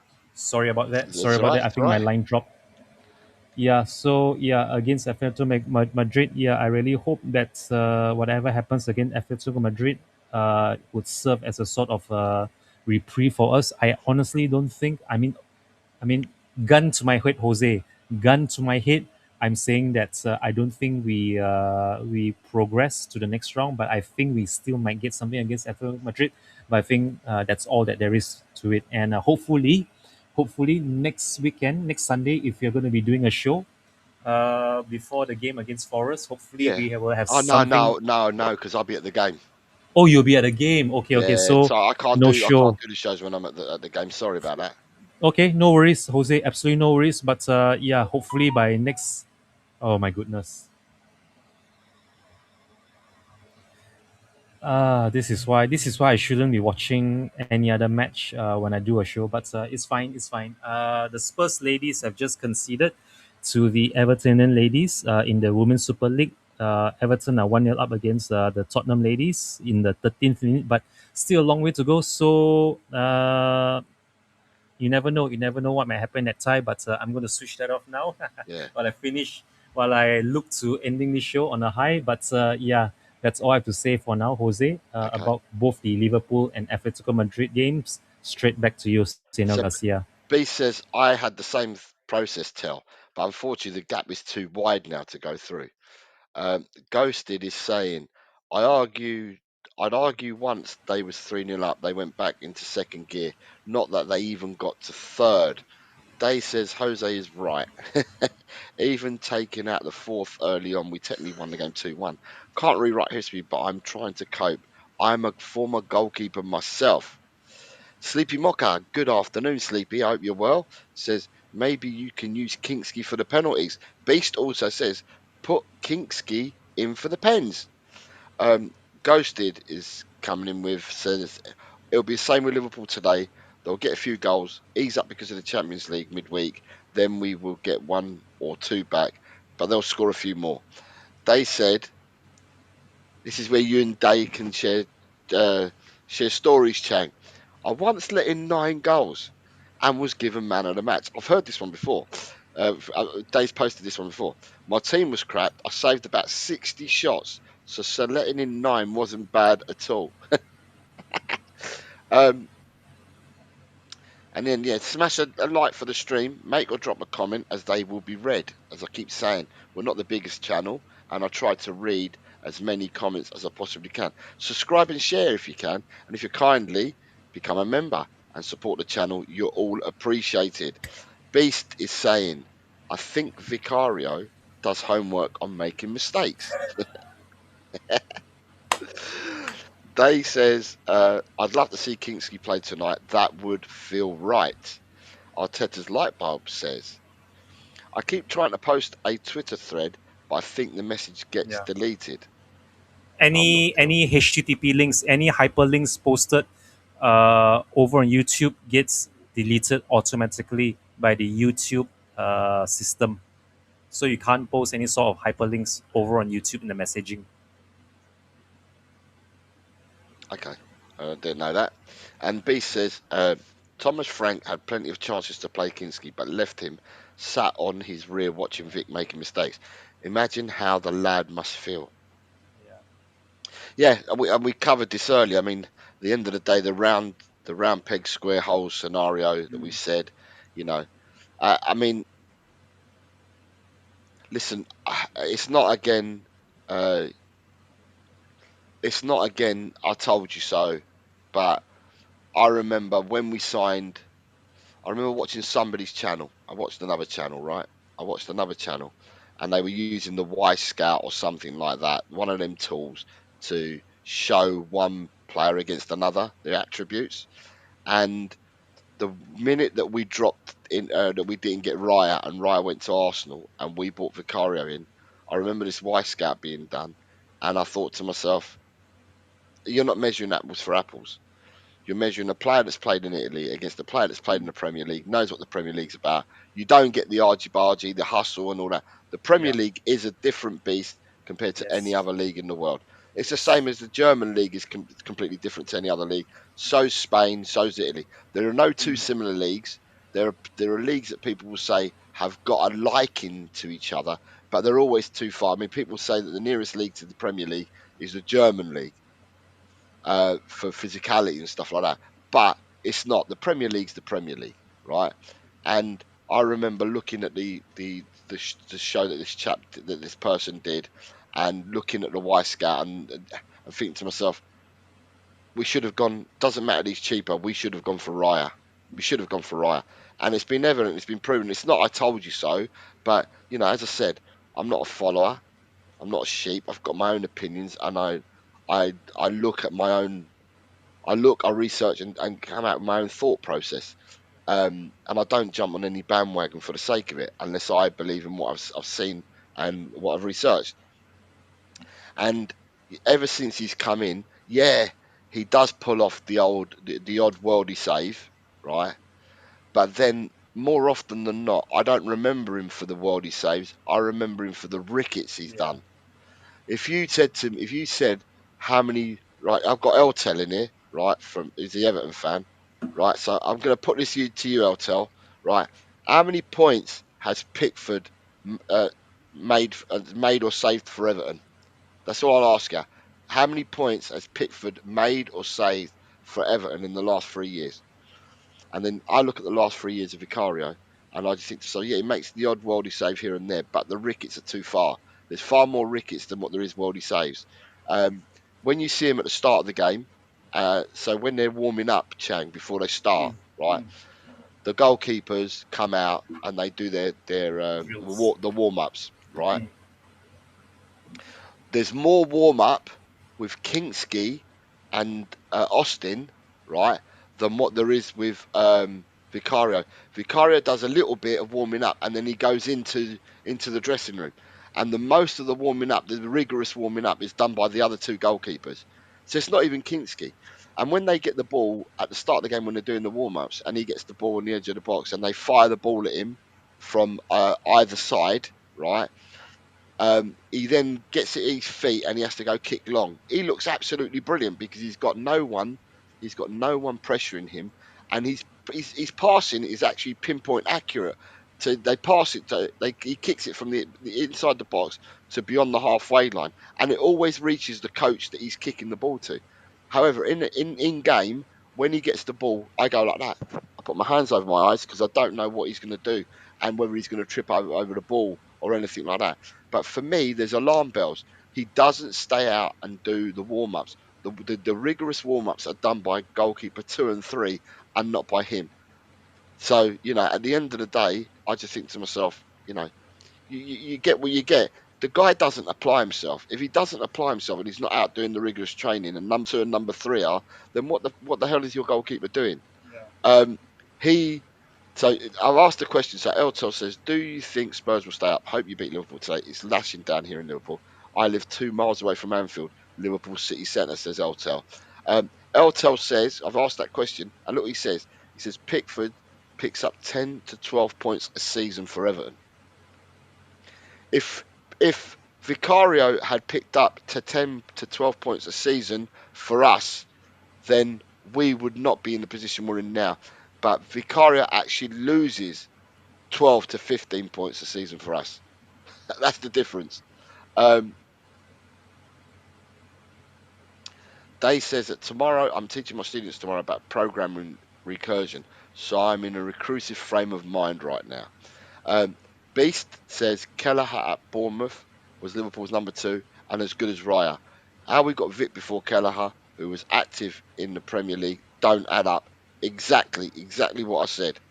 Um, Nita's here. Good afternoon, Nita Starling. I hope you are well. Says good afternoon, Jose and Chang and chat. We need to stay in the Prem. Come on, you Spurs. We do, we do, we do. Day says, as a former goalkeeper, the warm up is essential. You can't just start a game without getting tightening. Honestly, for anyone who's a season ticket holder, anyone that goes to watch Tottenham, if you look at the pre-match warm-ups, I'm not lying to you. He does the bare minimum, and then when you do the rigorous stuff, he's gone. He's gone. He's already in the changing room. So what Tottenham do, the players they then go to Porro and Xavi Simons and they do corner kicks. So they cross the ball from the corners and they load up the box and put people in bibs so the defending and attackers. The goalkeepers that defend this is normally Kingsky or Austin. Vicario's not in there. Vicario's already in the changing room. He's not doing that part of the rigorous stuff that they do. They then do taking free kicks from outside the box, again crossing the ball into the box with people that bibbed or unbibbed, so defenders and attackers. And again, he's not in goal for them either. And then we wonder why he's so shit at corners. We wonder why he can't command his box. It's because he does the bare minimum. And then but the thing is, the coaches allow him to do this. Last season, he was doing it before games. This season, he's been doing it. So he did it under Range, right? He's done it under Tudor and he's done it under Frank. This should not be allowed. If he's your goalkeeper, then and he's your starting keeper, he should be put through rigorous training, and he just doesn't do it. The sooner we get rid of him, the better. Yeah, I totally agree. Eltel says we had 5 bad seasons and been in relegation fights for all of them. Without Pickford, we'd be relegated. He's world class. There you go. There you go. We just don't have a world class goalkeeper, Eltel. Um, Richard James, good afternoon, Richard. I hope you're well. Says Vicario is a big problem. He causes panic in our back line. I think VDV got the red against Palace because he panicked as he had no faith in his goalkeeper. At the end of the day, I cannot disagree with this comment at all. And it's basic. At the end of the day, right? In all honesty, right? Not that we're not honest, but in all honesty, you watch, you see things with your own eyes. You see these things happening in front, and you think to yourself, I mean, I don't know what other people do for a living in the chat, and but we certainly don't get paid the big bucks that these coaches, managers, and people that are meant to be professional in their position get paid. And if we can all see this going on, what are they getting paid to do? Are they just getting paid to put goggles on, blindfold, or are they paid to be blindfolded? I don't know what they're paid to do, because if we can all see it and they can't see it, there's got to be there are major issues. We know this already. There are major issues. Dave says, I used to get players start from 40 meters out and then charge at me in goal. I had to get the timing for when to charge out and when to stay. Beast says, I remember when he was linked to Pickford and Spurs Social was slating him. Yep, I do remember that. Uh, Eltel says, you're missing so many players. According to Dice, he said in an interview, players didn't want to play. I got that on my channel. This season, we'd be much better under Moyes. Brilliant away. Yeah, yeah. Uh, Eltel, put your link if you want. Put your link into the chat and see if we can get some people over to you, mate. I'm all for people. We get people from different clubs coming in here, and I'm all for people using my platform to promote their channel. So yeah, put your link in, mate. And he then says, because I see that it's come through, there's a delay on this one because it's come through on YouTube already. Says, we were so unlucky yesterday against Arsenal. We were lucky we could have won that. Their goalkeeper was good. Yeah, I thought Everton did play well in patches. I thought you were stronger and better in the first half than what you were in the second half. But yeah, it was you got beat 2-0. But you played well there, but then everyone's just going to look at the result and say you lost 2-0. Chang, I think we've come to that part of the show. I mean, I've got to decide. I might. I don't know. You around on Saturdays? Yes, I am, but it will depend on the time. I think this come next. I mean, the next Saturday, I'm definitely available. I just need to know what time. Right, because I'm away. I'm not going to be here. Okay. I'm not going to be here for. Um, I'm not going to be here because I'll be at the game next Sunday. All Although right. I went and checked on my station yesterday, and there's rail replacement services. So not only am I going to the game, but it's going to take me forever to get up there and forever to get back. It's just absolutely madness. Um, I actually thought, Chang. So I'll have a look to see whether we bring the show forward a day next week. Okay. But Sure. I actually thought about Atletico Madrid, and my thought process on Atletico Madrid at the moment is I saw the prices of the tickets. Um, I saw how much my train fares would be, and it's a Wednesday night, which means I wouldn't get home till 2 in the morning. I then have to Hmm. order a cab from the station that I get to, and then I'll have something to eat. And I thought to myself, it's going to cost me about 200 quid. So I thought to myself, maybe nah, maybe I won't do Atletico Madrid. However, that's my thought process. However, because I do support my team, if they were to make a change and bring in a new manager, I might be curious to see what that manager does. So I'm not going to say never, but at the moment I'm saying no. But just out of curiosity, Jose, who else is left that we can bring in that wouldn't be even more of a disaster than Tudor and Thomas Frank? I mean, if there was this person who's willing to come even after the five consecutive possible defeats by Igor Tudor after tonight, or rather after this evening, why didn't we go for this manager, before the North London derby against Arsenal? So I think, and this is why I always go back to that sacking of a Big Ange on any show, as far as our management, or rather our managerial position is concerned. Be careful with what you wish for.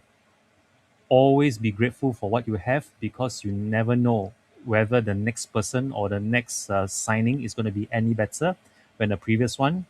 And we have actually seen that from season to season, from Pochettino to Jose to Conte to Nuno to Big Ange, and then finally to Thomas Frank, and now Tudor. So yeah, this is the big thing that we really have to ask ourselves: will Tudor be actual? Will Tudor actually come good before we decide to pull the trigger on him, or should we have actually gone for someone different altogether before we sign him? So it's going to be a very, very tricky next few months. But if there's any further managerial changes to be made, I just hope it's neither too late to make those changes, and it's not another rash decision like sacking Big Hedge. Having said that, straight back to you, Sino Garcia. Yeah, I mean, I just had a thought. Um, you started saying something, and I had a thought to say, and now the thought's gone out of my head. Okay, right. So, okay, this is the thought. Right. So, thought that I had is, if you've got, right, if you have to, you said who's available. You said Chang, right? Yes. And this is where you have to make a decision, right? I mean, I'm no, I, I'm not going to tell you that I'm an expert businessman. I know about business, but I'm not going to tell you that I'm an expert businessman, right? However, my thought process is that you've got to the situation that you're in at the moment. Mm-hmm. So it's about, the way that I'd be looking at it is, how much does it cost if we drop out the Premiership, right? What's the damage going to be? The damage is going to be in first year, second year, third year, because you've got to do your forecasting, haven't you? Mm-hmm. And you do a best case scenario and a worst case scenario. So the best case scenario is that if you go down, you come back the following season. Worst case scenario is that you're going to spend more than one season in the Championship. What are your losses going to be? What's your income streams going to look like? How, on the football side, what's it going to be? So how much do you get from being in the Premiership? So you then look at, you've got a short term arrangement with Igor Tudor.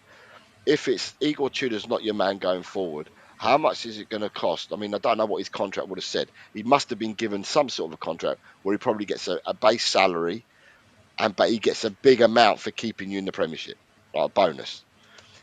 How much does it cost to pay him off, as opposed to how much you would lose by dropping out of the Premiership? Then you've got, if you bring another person in for a short-term fix like Tudor, then you're going to have to probably give them a base salary, and if you're going to do a bonus, the bonus is going to have to be greater because there's a less number of games. Yes. So the bonus will probably have to be greater. What I fear that you've got is, I fear that there are managers out there that possibly would take the job on, right,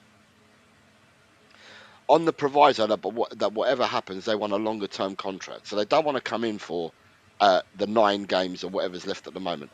They want to come in and they want to be manager for a lot longer. However, I don't know what this club's thinking and what their thought process is. I don't know who they want as their next manager. I don't know whether they've got someone in mind. They're going to bring someone in. I don't know whether they've got in mind someone that's going to manage them for the now, someone that's going to manage them if we were ever to go down. You know, I just think that there's a load of issues that they've got to delve and decide on. If they are money people, which we all believe that they are, they need Mm-hmm. to look at, really, really, really look at Mm-hmm. what, weigh up the losses to pay off someone and bring someone else in Mm. short terms or whatever, Mm-hmm. right? How much does that aggregate to bring 2 short terms in? So Tudor, and if you brought someone else in, even with the bonuses and the payoff, because you'll have to pay Tudor off some money, how much does that all equate to if you are going to stay in the Premier League and then you know that you'll get some money next year? As opposed to, how much would that then cost if you make that decision to bring another temp manager in and you go down? Then you've got to look at your losses, what your losses are going to be, and then who's your manager, who's going to come to you next season. So they've got a lot to think about. Yeah, a But lot. the other thing I will say, Chang, right, is that um,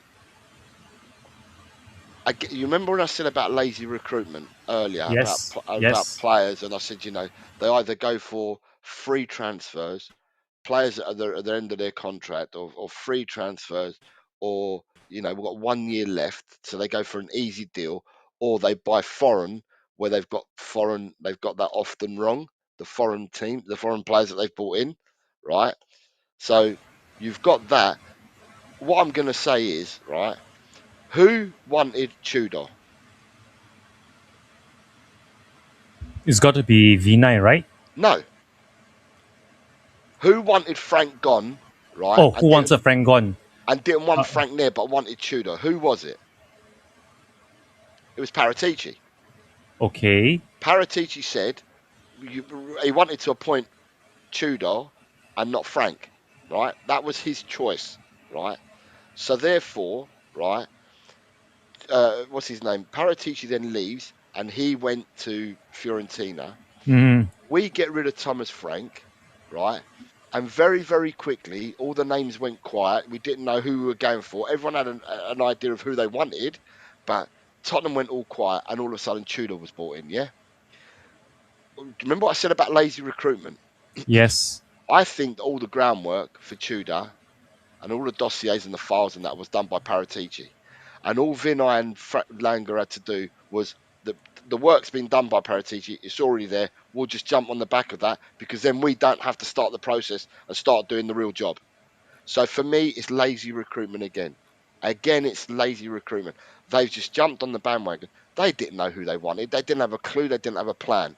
They got rid of Frank without a clue and without a plan, and then they just jumped on the back of what Paratici had done before or said beforehand, and bought Tudor in. That's my honest belief. That shows you how dumb our Yeah. recruitment is at the club, not only for players but for managers, for coaches, for absolutely everything we do. You cannot have people at your helm that haven't got a clue. You can't, you know. So Sorry, let me just. You've got Shemtam says, Happy Mother's Day to all the mothers in the chat.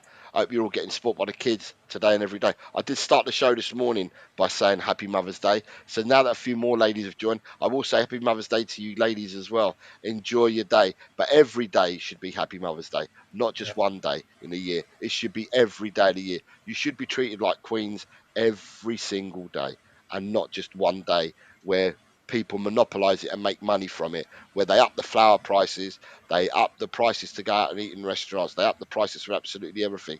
Mother's Day should be every day. So you should always treat your mother like the queens that they are every single day. Eltel says, Did you see the crowd trouble at Arsenal yesterday? Everton player Barry got his mates tickets. Arsenal fans there was in trouble. They are in Arsenal colours. When Arsenal scored, jumping everywhere. Paratici, look, everyone says Paratici wants Tudor, says Drula. Rob Plan, good afternoon, Rob, says Paratici wanted him. Eltel says, would you take Deitch for the last 8 games? I think Deitch has distanced himself already, Eltel, because Deitch has turned around and said that he doesn't want to do a short-term gig. Again, this is where you're caught in the rock between a rock and a hard place. You either buy a mercenary or a gun for hire that's prepared to do it like Tudor was, right? But Dice doesn't seem to be that gun for hire mercenary. Dice wants a longer term thing. Dice wants a contract. So Dice would rather have 18 months minimum. So therefore, I don't think he's going to be wanting to come to Tottenham. Um, and as I said, the people steering this ship and the helmet of this ship, they haven't got a clue about absolutely anything. Um, Druda says, why do you think it was leaked? Paratici wanted him, so the blame can go on Paratici, not Lang or Vinay. This was said, yeah, but Drula, I understand that, but Paratici, this leak or this story came out in the summer and in the autumn, very early in the autumn, so long before, well before Frank was sacked, months and months before Frank was sacked. Elto says, I used to be a professional scout at Blackburn. Yeah, you told me this on another show. Rover in the Premier League. I had Merseyside region, had a chance to join Chelsea a few weeks ago, said no part time for Merseyside. There are some unbelievable talent. Eltel, all I've got to say, and I think I've said this before, is that I hear a lot of players now saying that if they were trying to become a pro now, they wouldn't be a pro because what you're looking for now is robots and machines, 6 foot tall people that can run all day long and that and that can take tactics on board. The Mavericks have gone out of the game and there's no room for them anymore.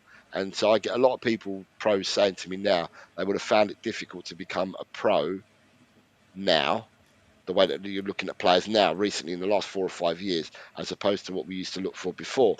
Shemtam says, if we want a long term, then give Robbie Keane a 2 year deal, or a short term, go for Sherwood and Hoddle, says Shemtam. Right, Chang, your last thoughts, mate, because we're going to have to wrap up because I'm aware that you've got to shoot. But thanks for staying because you stayed for 2 hours today. So thank you very much.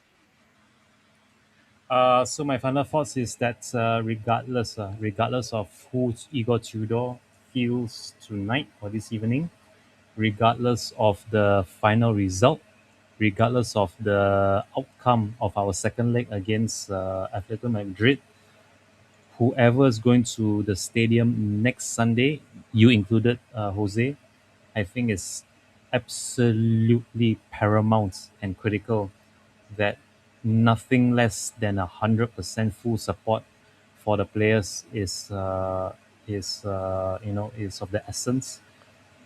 Next Sunday would very well be a relegation playoff, assuming that it's still within our hands. It's still in our control to decide our fate and our premiership status. Because otherwise, then it's going to be a very, very, very torturous final 7 games after today.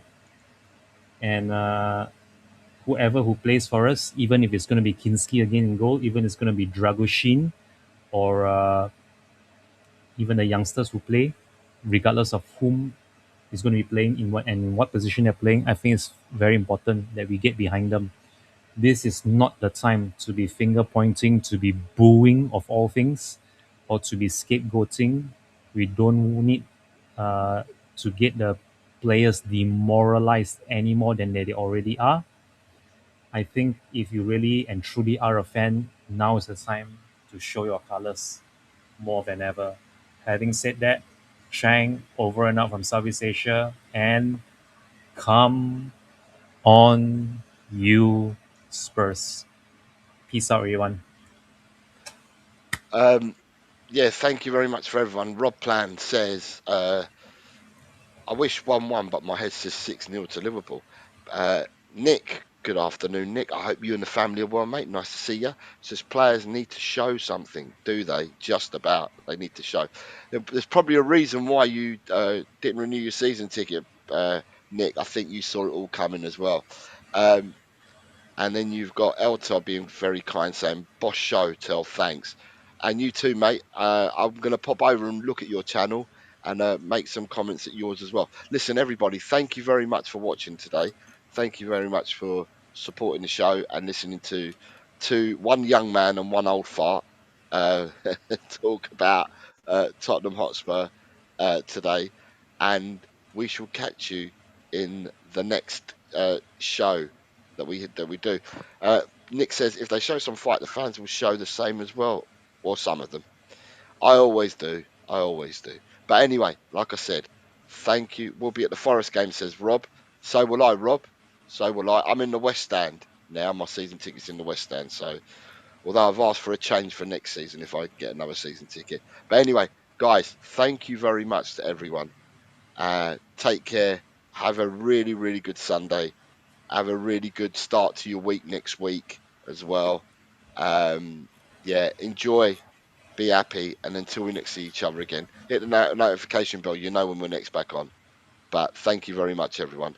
Take care. And as always, it's Come on, you Spurs.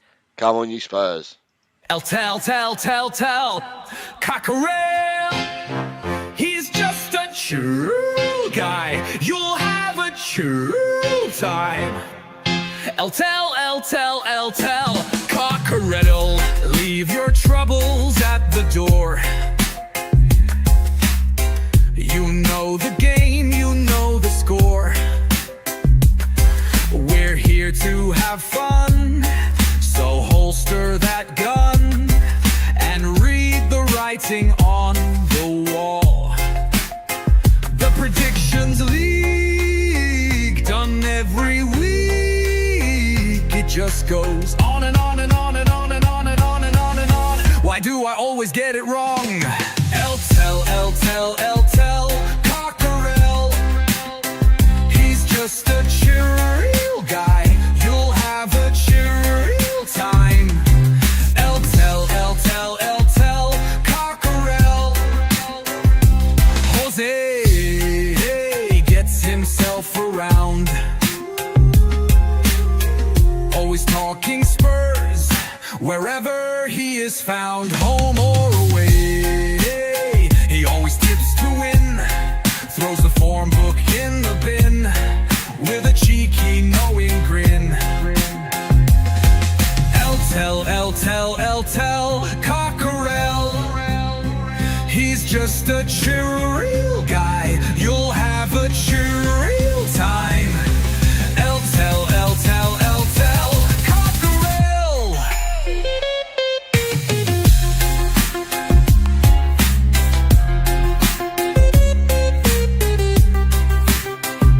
The Predictions League, done every week. It just goes on and on and on and on. Why do I always get it wrong? Every time I play along. Tell, Cockerel. The show is so chilled, your time is well filled. If you want good friendly chat, then here's where it's at. Tell, Cockerel.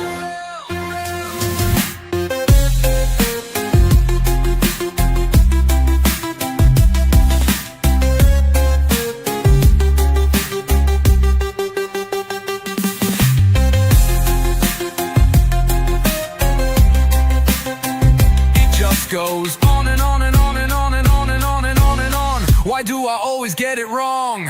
El Tel, Cockerel.